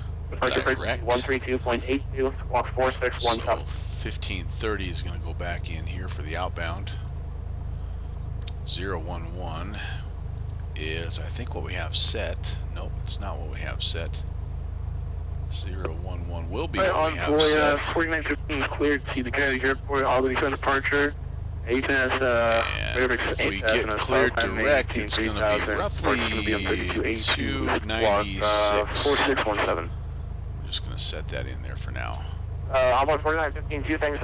Maintain 4,000, and departure frequency is 132.82. Let's double check my Departure trim frequency is 132.82. pretty- Just confirm, the 6 is off Alpha here. Tango Go ahead. Hotel Alpha Sierra. right to the bottom of the E is where I like to have it. Envoy And 4915 negative, the Albany 7 departure, radar vectors to Alpha All right, Tango let's see in the Hotel Oscar last Sierra. 10 Indirect minutes here if it's let up any. Nope, still 13 knots with gusts of 18. Alright, Still runway 1 though, so all we have to do is just taxi back to where we came from. We should be good to go. Alpha 4915, thanks, just confirm the initial altitude 4,004. Altitude 4,000 from 15. 915, read back correct, thanks for the information. Echo, revised, ready for push your taxi. Information Echo, contact ground for taxi on the 115. Thank you, sir. Alpha 4915, negative, advise me when you're ready for push. Sorry. Oh, alright, well, advise you once we're ready for push stop. There 4915. somewhere, I guess. And departure, good evening, Skylane 516 Delta Mike with Echo. We'd like to pick up IFR to Syracuse.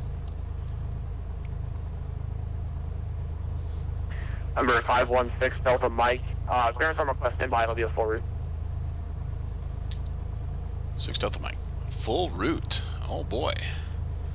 So that means we're getting something more than just direct Syracuse here, which, hey, that's okay. I don't mind. It's more practice with what I need to do. I am a little bit curious though as to how I misread that departure. But again, the departure procedure is not one necessarily that air traffic is bound to, and neither are you actually as a pilot. When I was looking at this route earlier today, there was quite a bit of weather in between Albany and Syracuse. This area in here was pretty well socked in, so I actually was considering a departure up here to I think this is Warren or something, to that Saratoga Springs or something up here, to see if maybe we couldn't you know, sort of bypass that weather. Number 516 Delta Mike, clearance available, advise ready to copy. Ready to copy, 6 Delta Mike. Number 6 Delta Mike, clear to the Syracuse Airport, Albany 7 departure, radar vectors to Cedar, that's Charlie Echo Delta Oscar Romeo, direct Unica VOR, that's Uniform Charlie Alpha, then direct. Maintain 4,000, departure frequency 132.82, squawk 4620.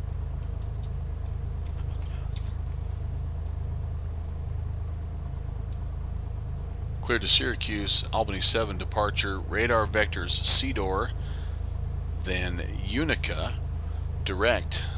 We'll maintain 4,000, departure frequency 132.82, squawk 4620, 516 Delta Mike. Number 6 Delta Mike, feedback correct, advise ready to taxi. We'll give you a call for taxi, 6 Delta Mike. Okay, so now,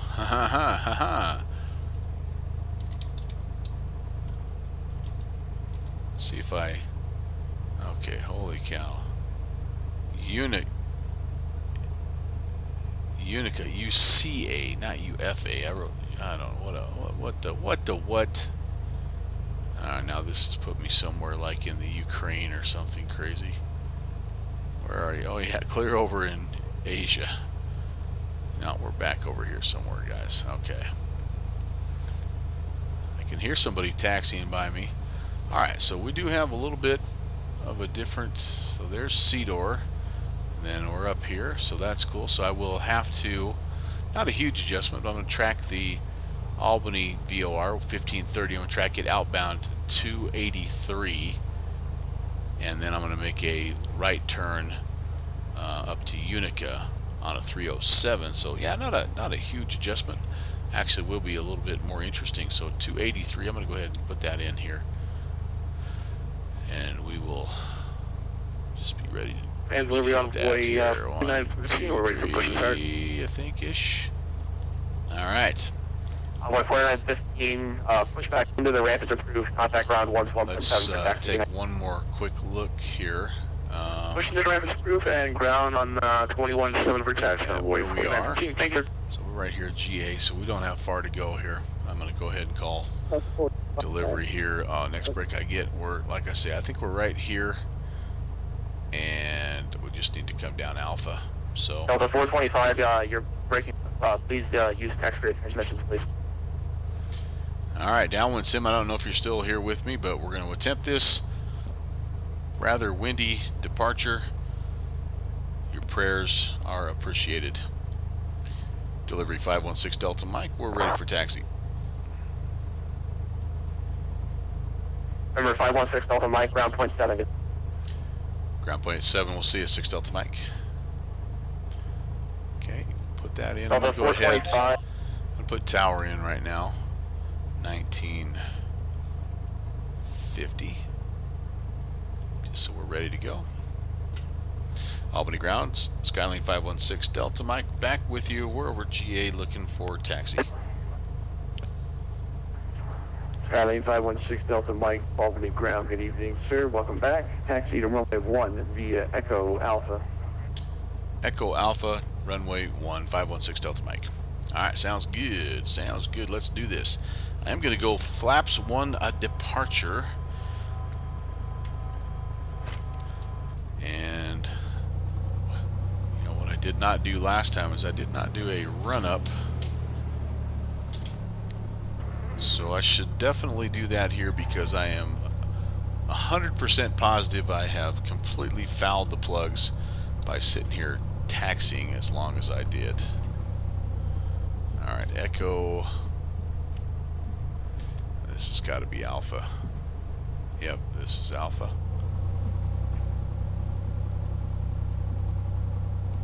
So I can pick up the line here. Oh, actually, I think we're on Echo still. We need to go over one more for Alpha. Oh, there was a way to do it. Darn it. And I need to turn my... Hate to do this here, but it's so dang dark. I'm going to have to turn my...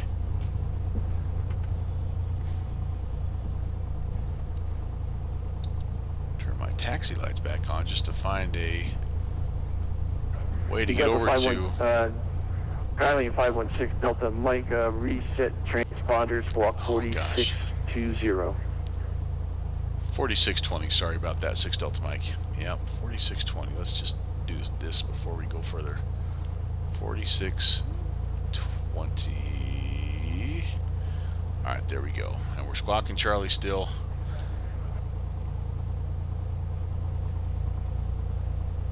I think I have a little bit of a... 6 Delta Mike, thank you. A little bit of a left-hand turn I can take here to get onto Alpha. Yeah, right here. Okay. Or is that the... Nope, there's a taxiway over there. There's a taxiway right over there.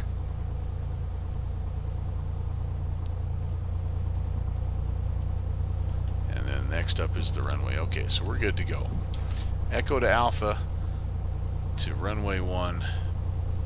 Sorry, guy, waiting for departure. I've got my landing lights on. Hey, it's another Cessna. All right, very cool. Okay, I know where I'm going now. Skylane 516 Delta Mike, you can contact Tower 119.50. We're ready to go. Have a good flight. Tower 1950, 516 Delta Mike. We'll see it. Little caravan, is that what that is? That's awesome. All right, 1950. Gonna go ahead and put in 3280. That's our departure frequency. Things will be happening, I'm sure, fast and furious.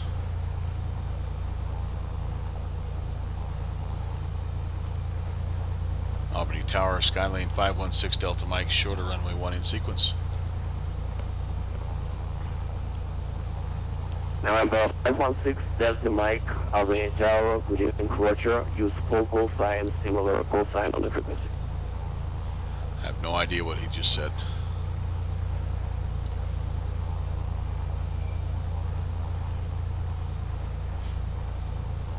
November 2237 Kilo, runway 1, line up and wait. Alright, that looks cool, man. Couple of guys coming in, that's awesome. Runway 1, line up and wait, 2237 Kilo. That's a beautiful looking plane. 2217 Kilo. That's got to be a Caravan or maybe a Kodiak. Awesome, awesome, awesome. Line up and wait, man. You got traffic on a short final, buddy. You better get rolling. Holy cow, this is going to be close, my friend. Remember, 2237 Kilo, runway 1, clear for immediate takeoff, fly runway heading. Yeah, you got to get going, brother. Roger, cleared for immediate takeoff, fly runway heading 2237 Kilo. Holy cow, this is going to be close. Oh, no. Yep. Oh, man. Delta 86.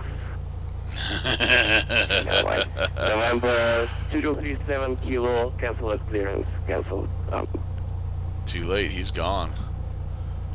Delta shouldn't have landed. He should have seen that and he should have broke off. He should have went around.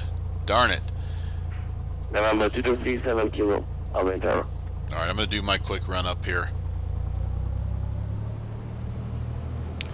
Yep, they just went for it. Bank check. We'll drop there. Double, yep, looks 2237 good. Kilo, aborting my takeoff. Yep, and that's okay. That happens. That's part of the deal.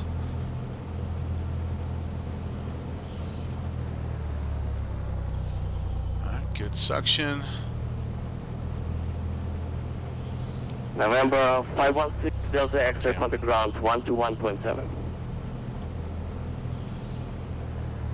Alright, looks good.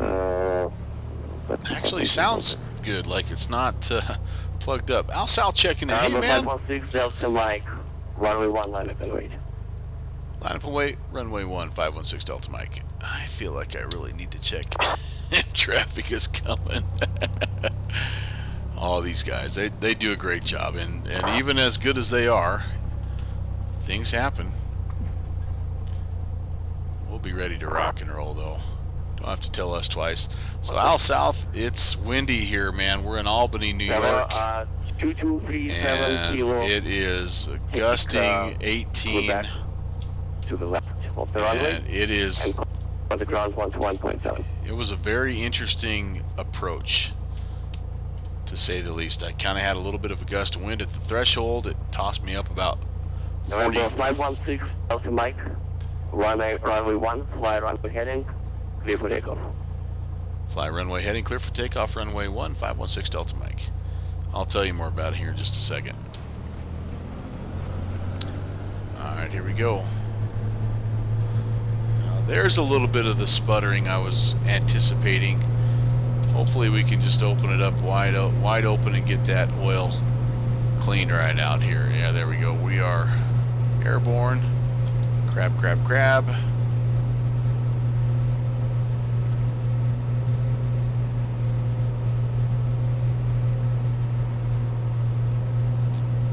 Get 90 knots roughly of power, of climbing power.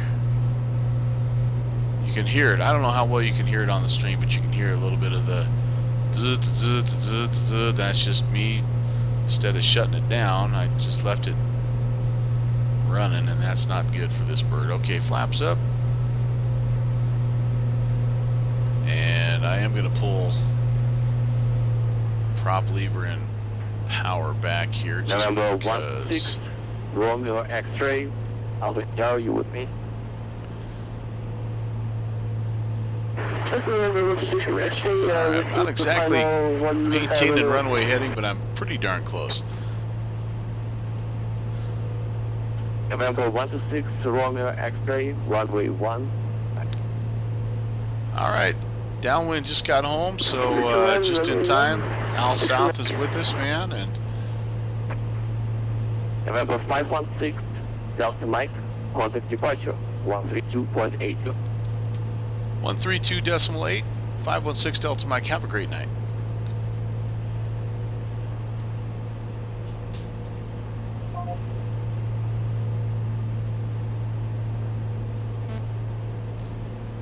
What in the world? 82. I keep messing up. I don't know. I keep messing up that frequency, guys. I don't know what the deal is. 32.82. Sir, envoy 4915. Alright, let's just see if we can get it done here. Albany departure. Good evening again, Skylane 51 Delta Mike, climbing 1,600. 516 Delta Mike, Albany departure, radar contact, climbing change 4,000. Climb and maintain 4,516 Delta Mike. Alright, so we were told we would be getting radar vectors, so I'm not going to get in a big hurry to turn here. And I'm just going to actually see... 5310 Hotel, cancel speed. Let's see if I can just get a Okay, cancel speed. straight and level 5310. going here with my autopilot, because I am struggling with it. Okay, we don't need 600 feet of climbing. 500 will work, especially with only 80 knots of climb power right now. This gusty wind. The gusty wind, the autopilot I find with this plane is not great on approach because of the fact, well, it does this, and so sometimes even on the departure you get to S turning, so I'll pull that off and we'll just hand fly it. Sometimes though it is good because it'll hold a more consistent heading and pitch attitude, but yeah, I think we're going to be better by hand right now. So anyway, Al South, let me tell you about my departure, or excuse me, my arrival. Hit a fairly good gust of wind right at the threshold. Essentially, I couldn't have been more than about 20 feet above the runway, and it just absolutely catapulted me up, and ended up making somewhat of a decent recovery. And I did land. It was not pretty, and I did have the stall horn a couple times, and just kind of got some pointers there from downwind as to what I'm going to do into Syracuse, because I can't imagine. Mike, proceed direct Cedar, resume on navigation. Alright, direct Cedar and resume on nav, 516 Delta Mike. Alright, very good. So Cedar is there-ish. We're going to go ahead and make a coordinated turn. But anyway, I think the weather's going to be pretty similar heading into Syracuse, so I'm excited to kind of try what he recommended to see if I can be just a little bit smoother. I mean, it wasn't awful, but it would have had the old air sick bags out probably. Alright, so if I'm direct Cedar, I'm going to go ahead and spin this around until it actually... Oh, what do I need to do here? How far off am I? Now maybe I'm going to have to just intercept the... I have a hard time going direct Cedar because I'm tracking the outbound 283. Alright, we're going to put that in here. Probably have to go now. Autopilot. Heading mode. 500 feet climbing. 3,400. I heard the 1,000 to go warning. It's a pretty short leg here to Cedar, 22 miles, so I'm going to let this guy count out here. We're about 5 miles right now, and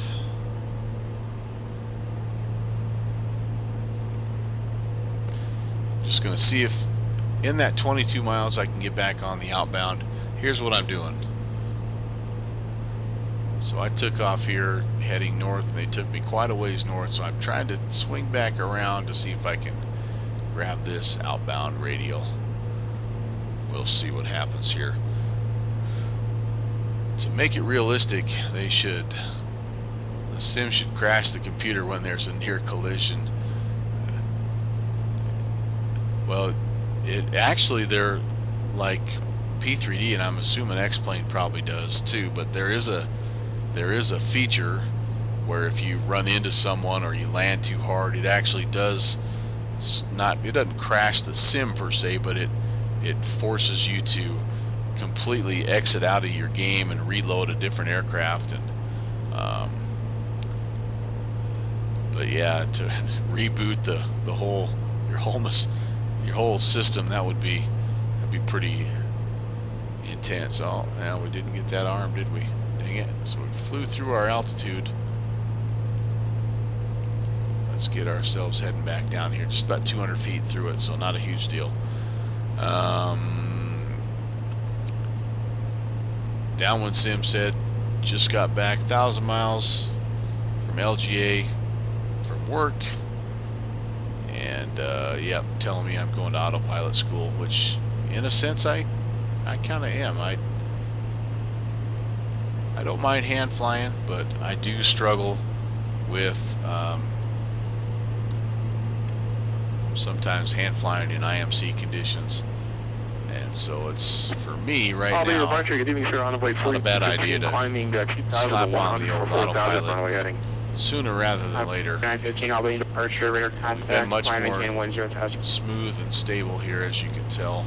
Maintain 10,000. 4,000 feet or thereabouts. So there is a VAT Sim event tonight downwind. This is it's I think called the New York GA. Let me just pull it up here. It's a GA fly-in, and for all your VAT Sim questions, VATUSA.net will give it to you. GA fly-in, New York State, Albany, and Syracuse. It's got probably about 45 minutes to go, so I don't know if we're going to quite have ATC all the way to to Syracuse, but we'll be pretty close. So go to VATUSA.net if you want to check out upcoming events. Now I'm going down through 4,000. Why am I doing that? Boy, me and this altitude.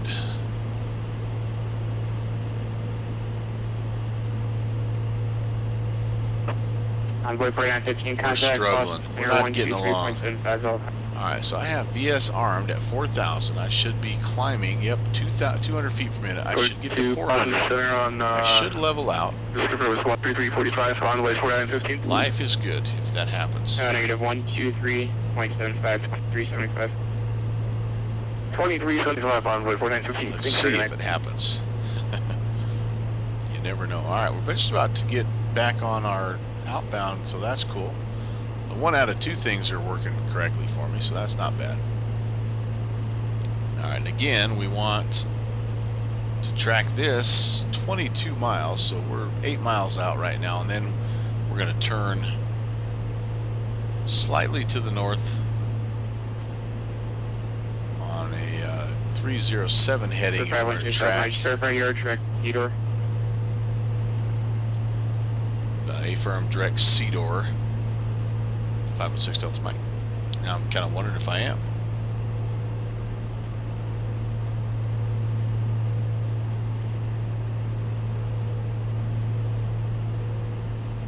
Oh.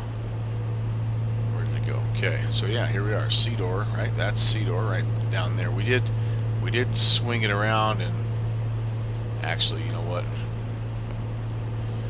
And departure 516 Delta Mike. My apologies. I actually swung down to pick up the Victor 14 airway to head. So I actually am not direct C-door. I'm just going to grab that Victor 14. Number 516 Delta Mike. That's okay. Just in the future, know that your clearance direct C-door does not include a clearance on the Victor 14. But what you're doing is okay for right now. Just in the future, make sure you go direct. Yep, understood. My apologies. 516 Delta Mike. Yeah, I should have. So what I was having trouble with is when I was spinning my. Well, I was not getting my VOR to track direct C-door. Wonder if there would have been a way. Nope, I don't really see that. But all right. Well, anyhow.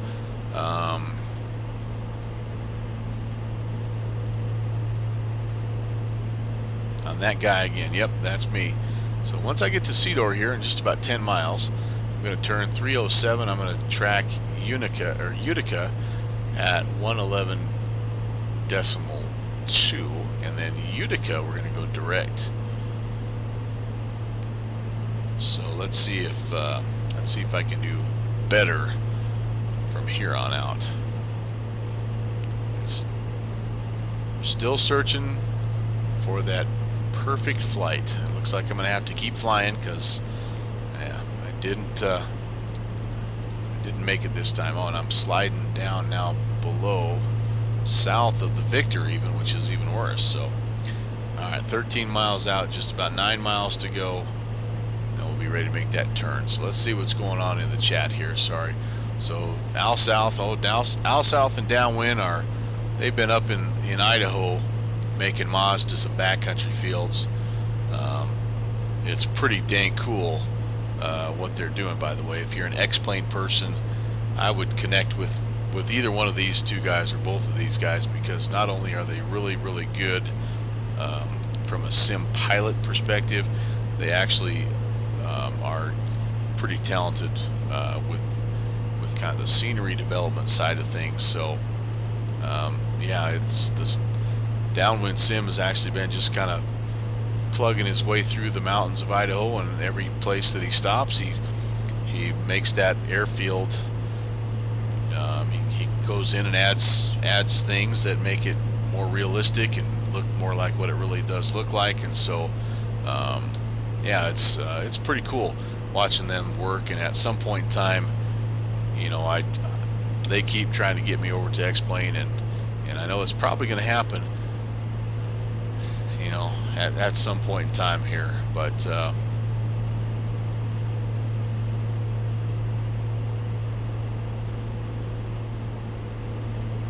Al South's just talking about he's been watching some videos with how to configure those different mods.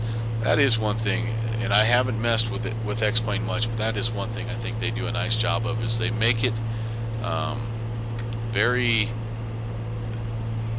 I shouldn't say easy, but much more accessible for the average Joe to be able, like me, to be able to jump in and configure scenery. Because I'm a big, you know, being a backcountry guy, that's a huge void in flight sim right now in both X-Plane and P3D. So to be able to go in and find default airstrips in the mountains of Idaho and tweak them and add things that make them that much more realistic, that's a huge deal. And if I understand Downwind Sim correctly, that type of thing, like if he makes a change in the scenery, it actually adds that scenery essentially to the community, so anybody else that's flying in and out of there can enjoy the work that he's done, or anyone's done. So I mean, if you think about that, it's just a matter of time before, you know, that backcountry is essentially developed and just becomes that much more incredible. Alright, well, we didn't level off at 4,000. We somehow got to 4,100, which I don't know why that is.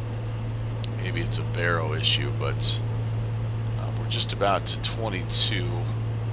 And then I'm going to go ahead and start to descend again here a little bit. Get to 22, we'll make our turn to 307. And then we'll be ready to jump over to Utica. Al South is giving Downwind Sim all the props. We can't be doing that, Al South. He's already getting too big of a head. He's not going to fit in that Oculus Rift deal if we keep building him up like this, man. We got to keep him humble. Keep him hungry, keep him humble. No, he's a good guy. Good dude. Alright, here we go. Just about to 4,000. I don't think I'm going to worry about being perfect here, but because we're 21 miles. Yeah, that's close enough. And yeah, you'll need a like some sort of extension pack for your Oculus, man, if we keep giving you all these props. 307, I'm ready to make that turn. See how close we are here. 307, I think that's pretty close. And we're going to tune in Utica, and we're going to spin this guy. It is an inbound. Yeah, we maybe overshot it just a hair, but not awful. Let's pop the nav on here. Let's let it make its corrections. This is also not a super long leg, only 41 miles. Yep, so it's counting down already. Excuse me, flight attendant. I need a head belt extension. If I want to get off my contact, or 2 approach 134.27. 13427 516 Delta Mike. Have a great night.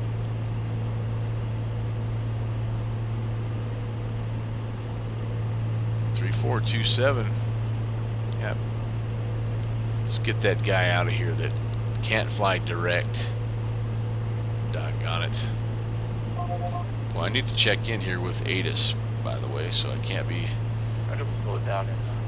too crazy here. This is new P3D ortho that they're testing out because they 1 mile. love explain so much. Oh yeah, it has been nothing but me trying to keep people entertained, which is why no one's here.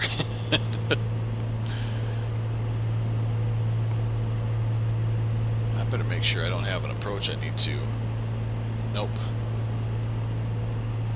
Syracuse approach. Good evening, Skylane 516 Delta Mike. Information X-ray 4000. 7006 Delta Mike, Syracuse, September 3011. Expect ILS 28, good evening. 3011 ILS 28, good evening. Alright, now I think I just did Department of Redundancy Department. Right, 0906 Juliet Papa. Alright. Let me check on something here since I got a couple of minutes. He said ILS 28. Looks like you're off the ILS. Information X-ray would somewhat confirm that, although not really, because wind is 360 at 5. So it's, I mean, I think it's the fact that we're overcast is why we're getting this as opposed to a runway 33. And Piper 4 Whiskey Echo, Tower 120. Oh no, we don't have that. So, alright, so ILS runway 28, that's what we're going to be looking at here. 1099, approach course 280, elevation 421, missed approach, we'll climb to 11,000, we'll make that right hand turn, 3,000 direct Syracuse, VORTAC, and we'll hold right there. You can see the holding pattern. 294, I probably need to brief that one more time because honestly, when I was heading into Albany, probably should have went around when I had that big gust. You are not marked back. Okay. 613 Charlie X-ray radar So contact. be it. Turn left heading 190. Maintain VFR at or below 3,000. 190, VFR 1000. Each direction. Syracuse localizer, by the way, which we will have to tune here in just a minute, is 11700. 6 Juliet Papa, proceed direct Utica. Direct Utica 6 Juliet. So I'll have that ready to go. And they're hanging around, which is awesome. So I will put in Syracuse Tower 2030 as our next frequency.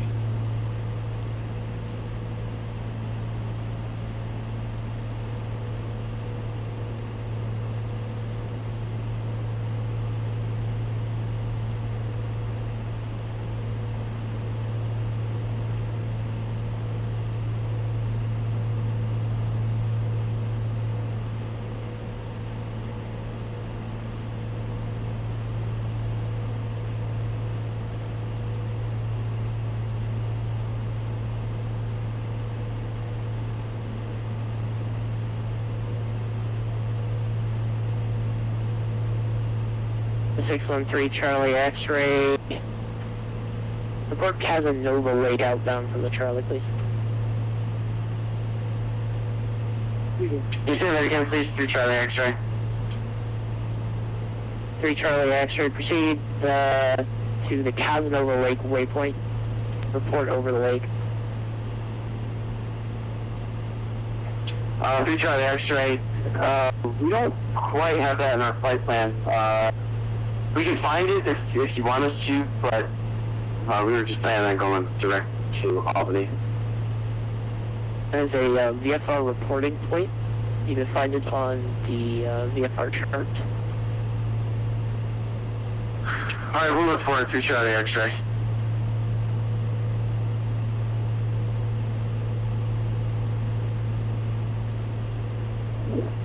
Yeah, November 8th, off of 2,675,000, was at Syracuse. There's 87 Lima Alpha, Syracuse approach, up under 3011.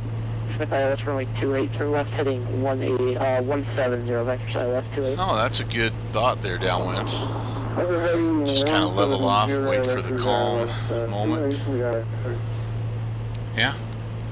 Again, more good tips. So the plan, Al South, just so you know, and again, I think you have good experience, even though it's not, maybe I'm not Charlie X-ray vector for that wake going to actually have to put this into practice because I only have the 5-knot wind. But next time I get into a little bit of a higher wind or gusty situation, I'm going to keep the flaps downwind. Would you say 1 notch of flaps or just no flaps? I mean, that was a long runway. That was like a 7,000 foot runway. And keep the speed up, and then just again try to get her down there about 10, 15 feet. Just hold it off until you feel a calm moment. Okay, 1 notch. It does feel like this plane in particular does handle a little bit better at slow speeds with at least a notch of flaps in there. But for what we're doing into Syracuse, I think we'll go ahead and just go regular approach speeds, which for me is about 70 on the approach, down to about 60 on short final, and then I just hold it off there at about 60. 613 Charlie X-ray, I believe Always end up being a little bit less than 60, but that's usually about my best speed to give myself a chance at a semi-good approach and landing. About another 5 miles, but that's fine, sir. Vehicle altitude. You know what we need to do on Wednesday nights? I was thinking about this. Is at some point in time, we need to, maybe the 3 of us get together and fly into wherever Skylane Alpha is controlling it. Just put him to the test, because I saw he was at Baltimore. Maybe he still is there. I'm gonna look. 7,000. Sorry, I thought I had you there. Around 7,000. Nope, looks like he's off. But he was down BWI tonight. It would have been kind of fun to get down there and see if he's as good a controller as he is a pilot, which I kind of have a feeling he is. You were flying in a Katana?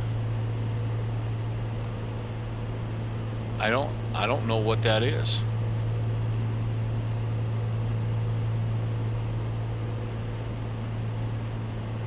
Some sort of GA airplane. I take it high wing or low wing. I'm going to look it up right now. The Katana.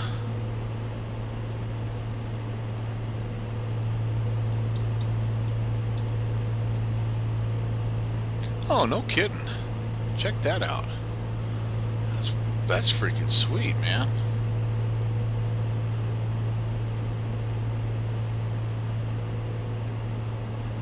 That's a fancy schmancy airplane for a dude that's... Yeah, man, that's awesome. 613 Charlie X-ray. Do you like high quality? You can still squawk 4703. So it's a Diamond DA-20. Fast and tons of viz. Yeah, no doubt about it, man. You said Steve before, it says sometimes if you raise things. That's awesome. So we'll go That is back way and cool. we'll take that by time. Charlie X-ray. So the Diamond, they make a really good DA-40, and it's the same company that, no, DA-60. Oh man, I won't remember now. I'll have to look it up. But the same guys. I'm looking at it as I'm 6 Kilo talking here. Delta, turn left heading 360, so maintain, actually, excuse me, turn left heading 010, so maintain 2000. Well, 010 down to 2000. So the same people that made the Beach Duke 60 that I love so much, one of the two guys that was part of Real Air is now part of this Vertex Sim group, and they have this unbelievable Diamond DA62 that I'm probably going to get before I buy X-Plane, just because it's that cool. The only reason I am probably not going to get it is because it already, I mean, essentially the Duke 60 is an equivalent plane. Alpha, turn left 10 degrees. But man, I tell you what, it's a very, very sexy airplane.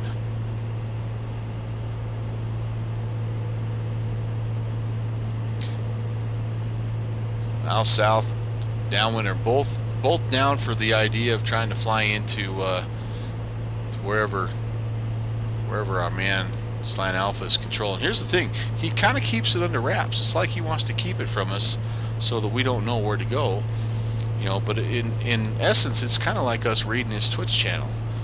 Al South is saying, hey, won't be scorned if you screw up that way. Uh-oh, are you finding it?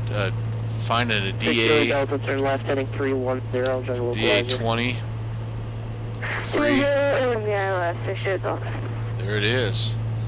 Al South, he shared it. Yep, it's free. Cool, man. Oh, there's something you see in X-Plane a lot. A lot of fixes, still a work in progress. Might need some tweaks. There, fully, oh, features.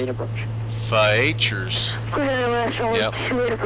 November 7th. Just remember, guys, free ain't always good. I used it to get more familiar with the real plane and plane maker. Supposed to be closing velocity 30 minutes. 30 minutes. Hey, we'll be okay. I think we're 17 miles from Utica. And Utica to, probably not. Utica to Syracuse is 42 nautical miles. So, yeah, we may be coming in, as they say, sterile cockpit. I've got the deep pockets. No, I don't have deep pockets. I'm just I've been spoiled, man. I like quality. I like, you know, I don't know. I do think X-Plane has a lot of cool stuff, though, and it's amazing what they do offer for free. Really, truly.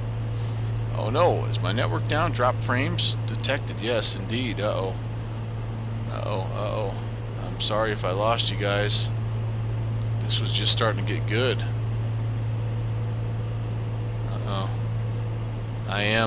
I'm froze up a little bit here, so I apologize if I lose you. Okay, good deal. It did pause a little bit on my end there, so Al South, it's definitely, you're not seeing things, but there are stars out there downwind. Oh, audio's out. Well, that's not a bad thing. Some people prefer it that way.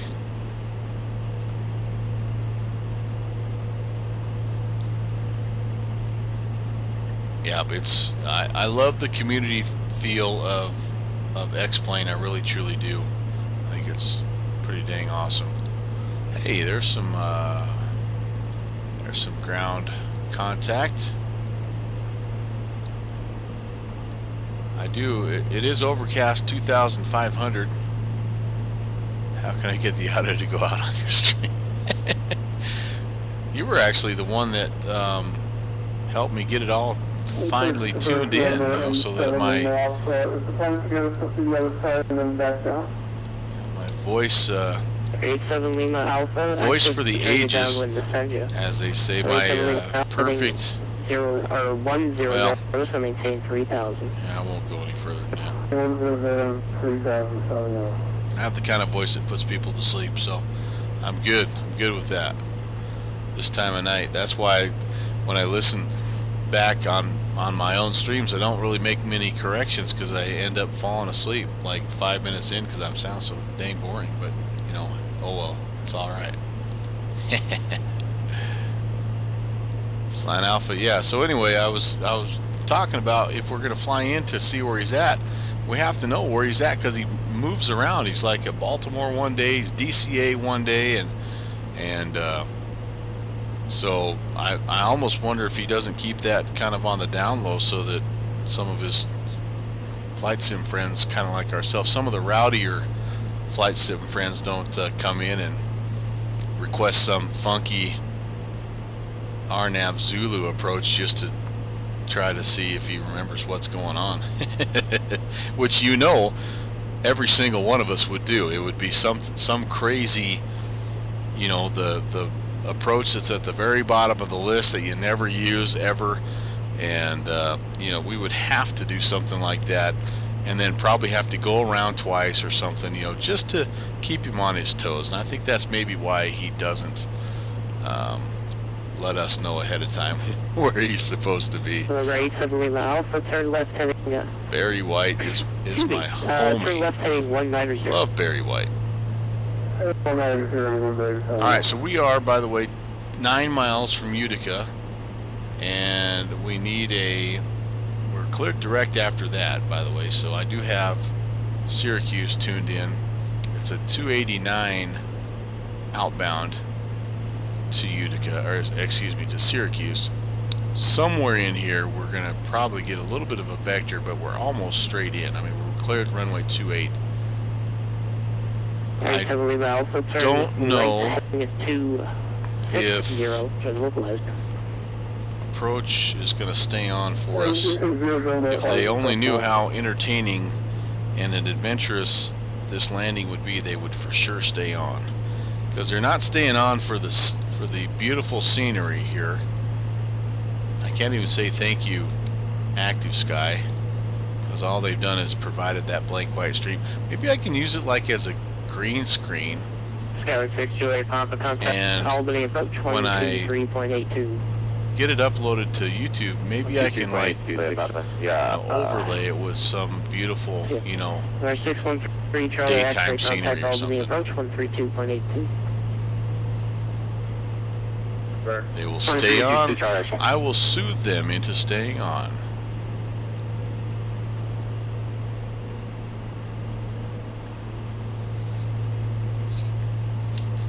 All I need to do is add a little bit of chill here. Like I say, a little bit of chill. Ready to Lima Alpha, 3 miles. A little bit of chill. There we go. Square Dallas, runway 28 approach. Yeah. There you go. Alright, we won't do that. We won't do that. We won't do that. A little bit. I don't mind a little bit of soul music, yep. No doubt about it. Some 70s.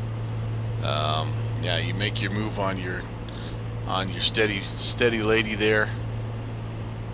Was Scott Van Pelt that would always sign off with Barry White? He would say something about, you know, make your move, and if you're not successful, it's not Barry White's fault, or something to that effect. Yeah. Turn the lights, hey baby. Yeah, down. If you need checkout, man, I understand completely. You know, the romance is not dead with in the sim household. Just, I don't want to be hearing about no little sims running around here, you know, in 9 months. So just you know, be careful. 3.9er miles.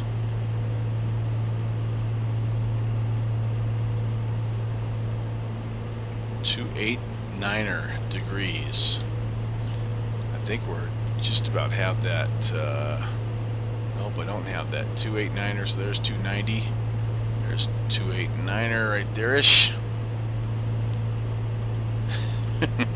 You know, if she tunes in, I'll make it super smooth, and I'll just drop those.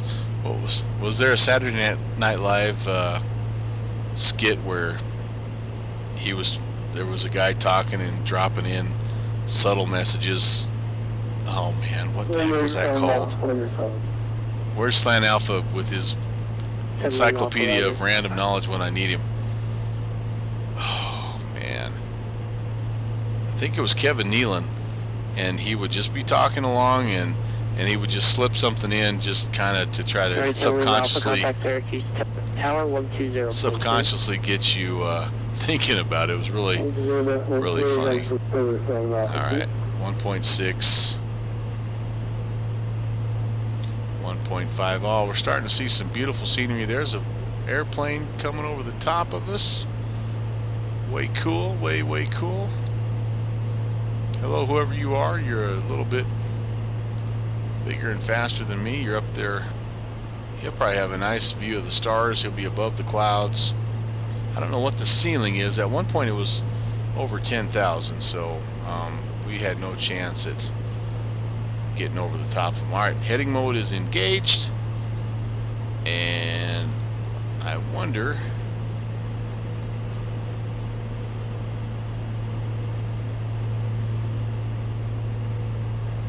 if we can tune in that Syracuse VOR. Let's find out.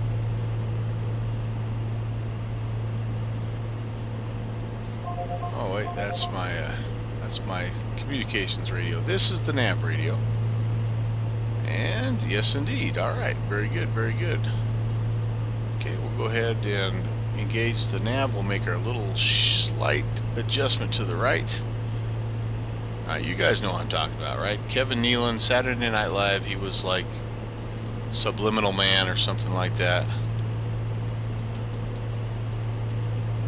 Yes, okay. So anyway, to make a short story long, if Mrs. Downwind makes an appearance, I will turn into Subliminal Man. Yeah, you've gotta just have to do a search for Subliminal Man, because I can't do justice. Kevin Nealon, Saturday Night Live, Subliminal Man. Amazing. There's something, I don't think that's us. it's you'll be up for another hour just watching that stuff, and so I apologize in advance. But I feel it's important that you guys understand a little bit about what makes me the way I am, and Kevin Nealon, Saturday Night Live is one of those reasons. They're gonna 646 Kingston is the left, not to your right. Alright, 42, yeah, ish, a little bit more. This is saying 43 to the airfield. We do have, I think that may be, that might be Griffiths Air Force Base, potentially.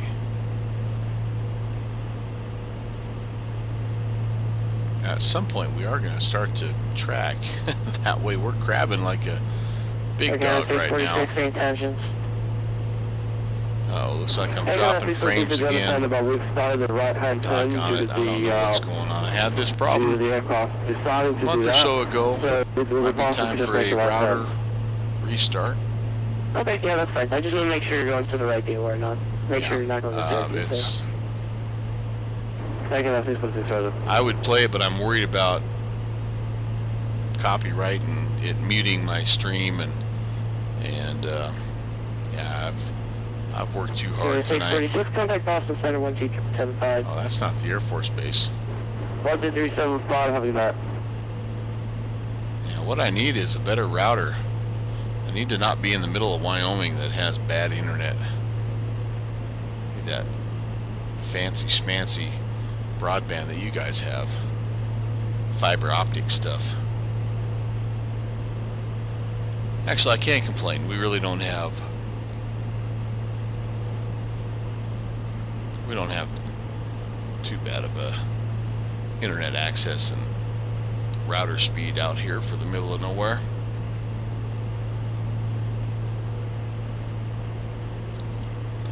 Long as the horse keeps running around in circles to provide power, we're good to go.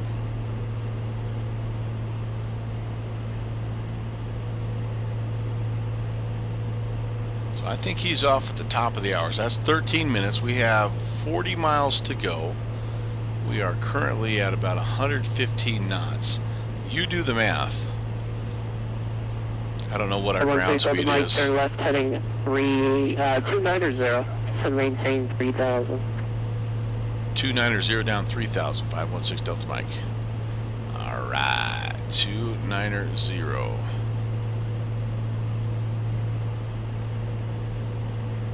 $3,000.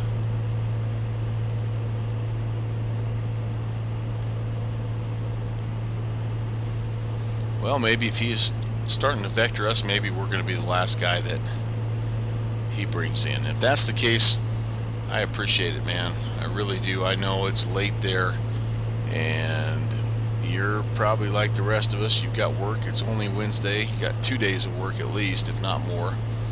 And so that means a lot to me, man. If you're tuned in right now, I appreciate it. Oh boy, here we go. Windage.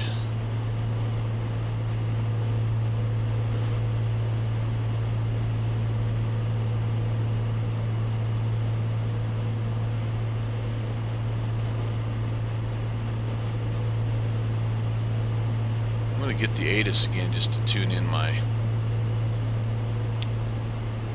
altimeter here. 3011. Yep, it's ever increasing, which is good for clearing the skies out, but it is maybe not so good for the windage. Yes, my Urban Dictionary is available online. Homeslung Wyoming sayings. Maybe that's that Air Force Base. I have no idea what that little runway is.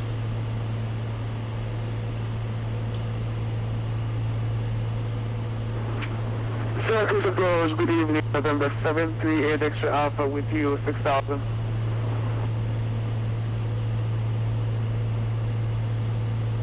Some little private. Aircraft calling, take call sign. Well, there's actually kind of lots of little 738 extra. private airports around here. So, all right. Alright, 738 extra alpha. Getting a text message here. 3011, expect ILS 28. Probably my wife saying, you know what, it's time for you to be quiet, come to bed. 3011 and extend 28 and extra alpha. Aircraft on frequency be advised, Syracuse approach closing in 10 minutes. Oh, yeah, I'm not going to get there.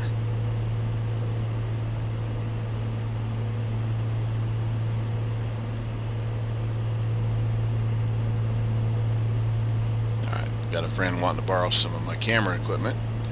Don't let me forget, guys. I have to bring it to a meeting I have tomorrow morning. Homeslung. Alright, 3,000. Why am I leveling off 200 feet above this altitude? That is odd. That is stinking odd. 145 Alpha Mike.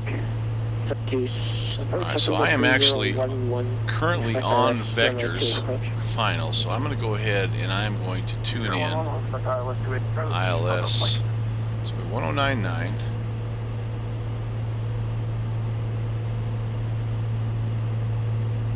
Uh-oh, here comes the chat message. Increase. Alright, and then approach course 280. Right about there.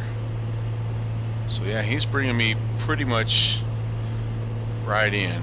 Oh, thanks, Downwind. Appreciate that. Don't forget it. Alright, got it. stereo cockpit started about 6 minutes before. We just made that message there 6 minutes ago.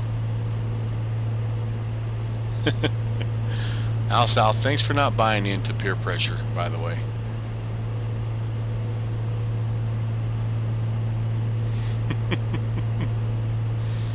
You guys are terrible. See, here's the thing that our wives don't understand. Part of why we enjoy this so much is really, it's the same reason why I'm a middle school principal. People ask me this all the time. It's essentially where my maturity level stopped. I am basically a 50-year-old 7th grader right now. And so that's why the kind of stuff that's happening here on the chat right now, which I'm trying not to acknowledge, that's actually right up my alley, because that's exactly where I'm at maturity-wise. And I do the same thing whenever I have the chance.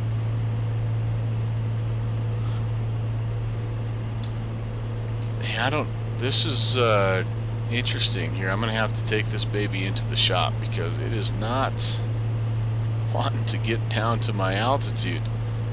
That's frustrating. Why? Why, SpongeBob? Why?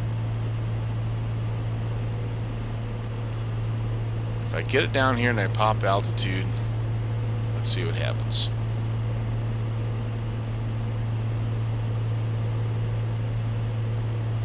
World peace. And no, I haven't used it because I forgot about it until right now. But tomorrow, I need to use it because we could use a little world peace at my school. It's been a suspension fest. Holy cats and jammers.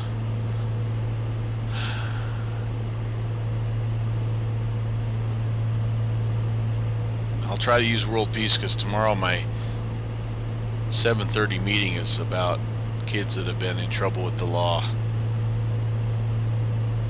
So I should be able to fit in world peace without any difficulty.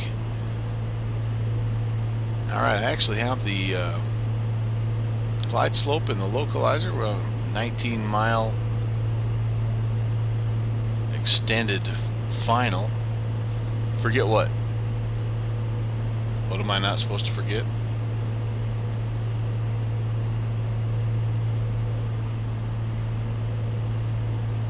Oh, I could stream the meeting. If you think flying a Cessna Skylane in the middle of bank of clouds is exciting, you should November 516, Delta Mike, have me third stream right, that wing meeting. 310, join the localizer. Right turn 310, join the localizer, 516 Delta Mike. Alright. That's what we need.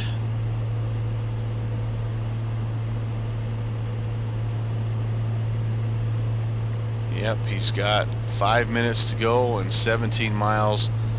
Place your bets. Don't worry about the landing rate bets because I don't have that plugged in.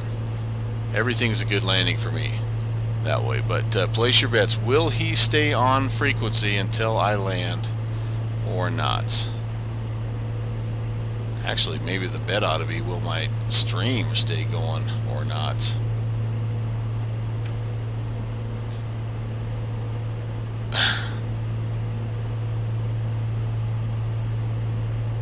Yeah, that's not the way to be productive, Al South.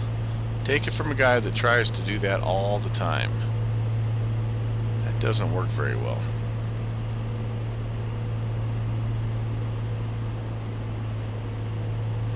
Well, what I usually do is put in my remarks to stop by and say hello, and usually they do, but tonight I don't know. There's 3 people watching the stream right now. I'm assuming it's you and Downwind, and I'm kind of hoping it's maybe the controller because, you know, I think those guys kind of like to get feedback themselves, and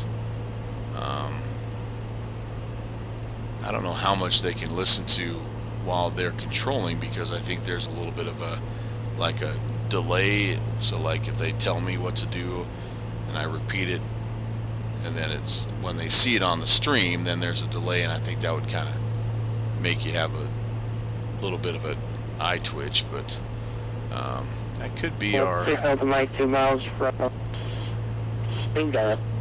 Maintain 3,000 till established, clear ILS runway 28 approach. Maintain 3,000 till established, cleared for the ILS 28 approach, 516 Delta Mike. Alright, I think that might be our runway. Maybe. And maybe not. We're not coming in here just yet. 13 miles out. Now that looks a lot closer than 13. But so yeah, I put it in the remarks and just let those guys pop in if they have a chance. And you know, like I say, sometimes they do. It's kind of cool. The ones that are kind of notoriously famous for being there and actually doing the same thing that you like to do is Nantucket. They'll be all over you, man, in a fun way. But yeah, the lighting in the distance, yeah, you're right. It's just, I need some black marble or something, because, and actually part of it is I have it turned down quite a bit, because it really, at night, it really does affect my performance. But you know, this stuff looks pretty good. When you get to bigger cities, it looks pretty good. But yeah, like the roads and stuff, I've got some cars going, which is kind of cool and all that good stuff. But alright, I armed the localizer, so, or I armed the approach, I should say. 1099, I have that set. 280, I have that set, so I feel like I'm ready to rock and roll. Altimeter 3011, that is set. I'm going to go ahead and turn on my landing and taxi lights. I got my airspeed down. There we go. That looks a little bit more like some poppy lights, or at least some landing lights there. I'm sure if the guy's watching right now and he sees that I slowed down from 120 to 100, he's probably like, really, dude? I'm trying to go to bed. You're slowing down.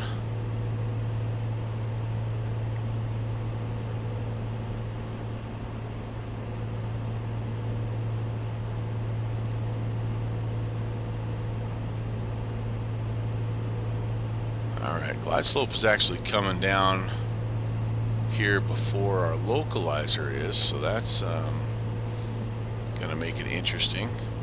Al South and Downwind Sim are talking gibberish right now, X-plane gibberish, on purpose, just to mock me.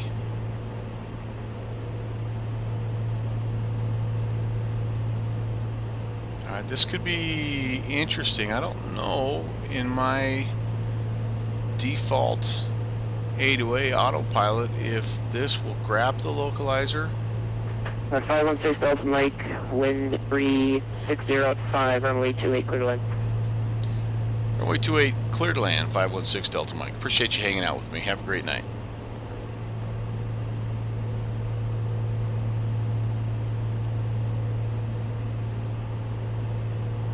Alright, that answers that question. Oh, there we go. Okay, so it did grab the glide slope and started me down, which is what it's supposed to do, but you never know until it happens. And now it's picking up the localizer. Probably going to be doing a little bit of the S-turn deal that we did last time. Oh, yep, I found that click spot, which sets the parking brake, which I don't want. Alright, so now we can start to manage our speed a little bit here. And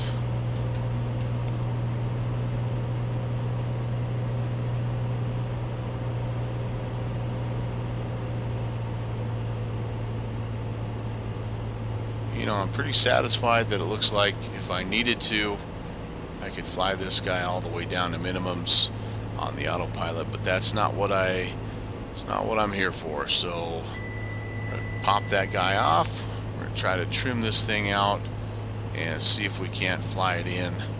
We'll still fly the ILS. Mike will be signing off now. Mike, Unicom 122.8. You have one aircraft on the ground, should be no factor. Over to Unicom, and we'll keep our eye out for the traffic. Appreciate that. 516 Delta Mike. Have a great night. See ya. 145 Alpha, actually, 516 Delta Mike, east on frequency. Affirm. Yeah, standby 1, stay on this frequency. I think 7 might be staying on. Okay, we'll stay on 6 Delta Mike. Alright, so we're going to just see if we can hand fly this ILS just for practice. I'm not very good at it. I need much more practice than I give myself, but even if I don't get a lot, I'm getting one extra round of practice right now. So I'd like to get that speed down. I'm trimming. I'm a little bit more than 500 feet per minute, which is a little steeper than I'd like to be on the localizer, just slightly below the glide slope right now.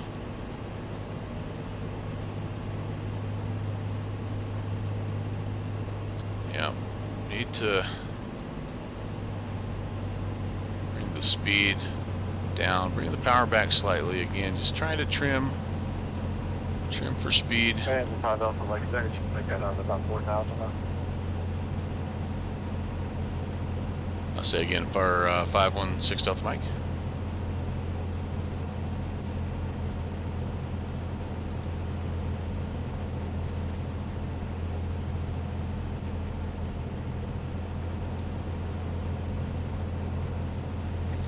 Negative, November 145 Delta Mike, compared to 4,000. 145 Alpha Mike, sure, just want to maintain 4,000, standby 1. PD down forward, Oh, he was so quiet. I thought that was maybe a different approach controller that was contacting me. But yeah, we've had a lot of 516s and Delta Mikes and Delta X-rays, and all right, there we go, down to 70. Toss a notch of flaps in here. Now we're a little bit above the glide slope. Unfortunately, that was not good.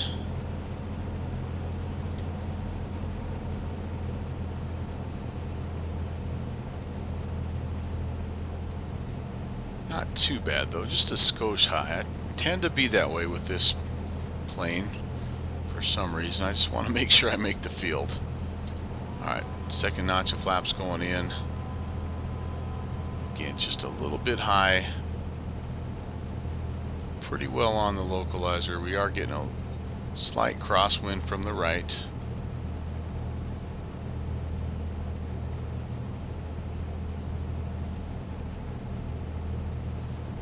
Okay, that looks pretty good. Gonna have some rudder work to do here when we get down closer to the ground, but not bad. There's some 3 X-ray Alpha Contact Center 13282. Excuse me, that would be 12375. Alright. Final notch of 145 Alpha Mike flaps. Contact Center 12375. We're gonna make the field. 2375, that's Michael. Whoop. There was 738 X-ray Alpha Contact Center 12375. That's all me overcorrecting. That was me pulling back too harsh. Just trying to hold it there. Alright, that wasn't too bad. A little bit of an extra flare kind of makes me think maybe that the flare back at Albany was my fault too. Use some cramity. I think the parking brake is somehow still set. I don't know how. Oh, there we go. Okay. Alright, well, the parking brake kind of worked like auto brakes for me, which is not really what you want. I straight into GA, whatever is closest, 6 Delta Mike. 6 Delta Mike, Roger, left on Juliet to parking. Left on Juliet, and Juliet to parking, 6 Delta Mike. Have a great night. So I got to go down just a little ways here. I am... Actually, I 6 think... Delta Mike, if you can monitor center 12375, he'll be taking over my position. 2375. We'll head over there right now. See ya.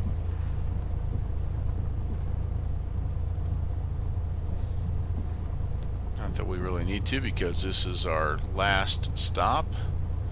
And so actually, you know what, I'm going to do this. I'm going to just flip over to blank channel and cue up the taxi music, because it's time to start talking a little bit about... Whoa, hello. Time to start talking about what we're going to do later on this week.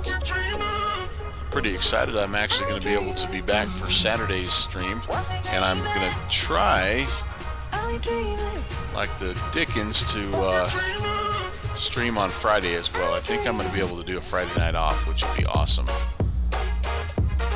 So let's see. Saturday, if nothing else, if Saturday is the only one I get to, that's also not bad, because should be a fun one.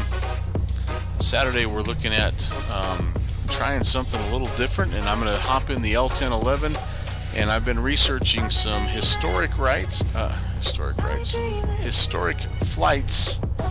for some of these vintage aircraft that I've been messing around with, and one of them is the L1011, obviously, and one of the carriers that used the L1011 quite a bit was Eastern Airlines. And so for the last couple weeks, I've actually just been kind of researching some of the different places that Eastern flew with the L1011, and I've actually created a little bit of a historic route.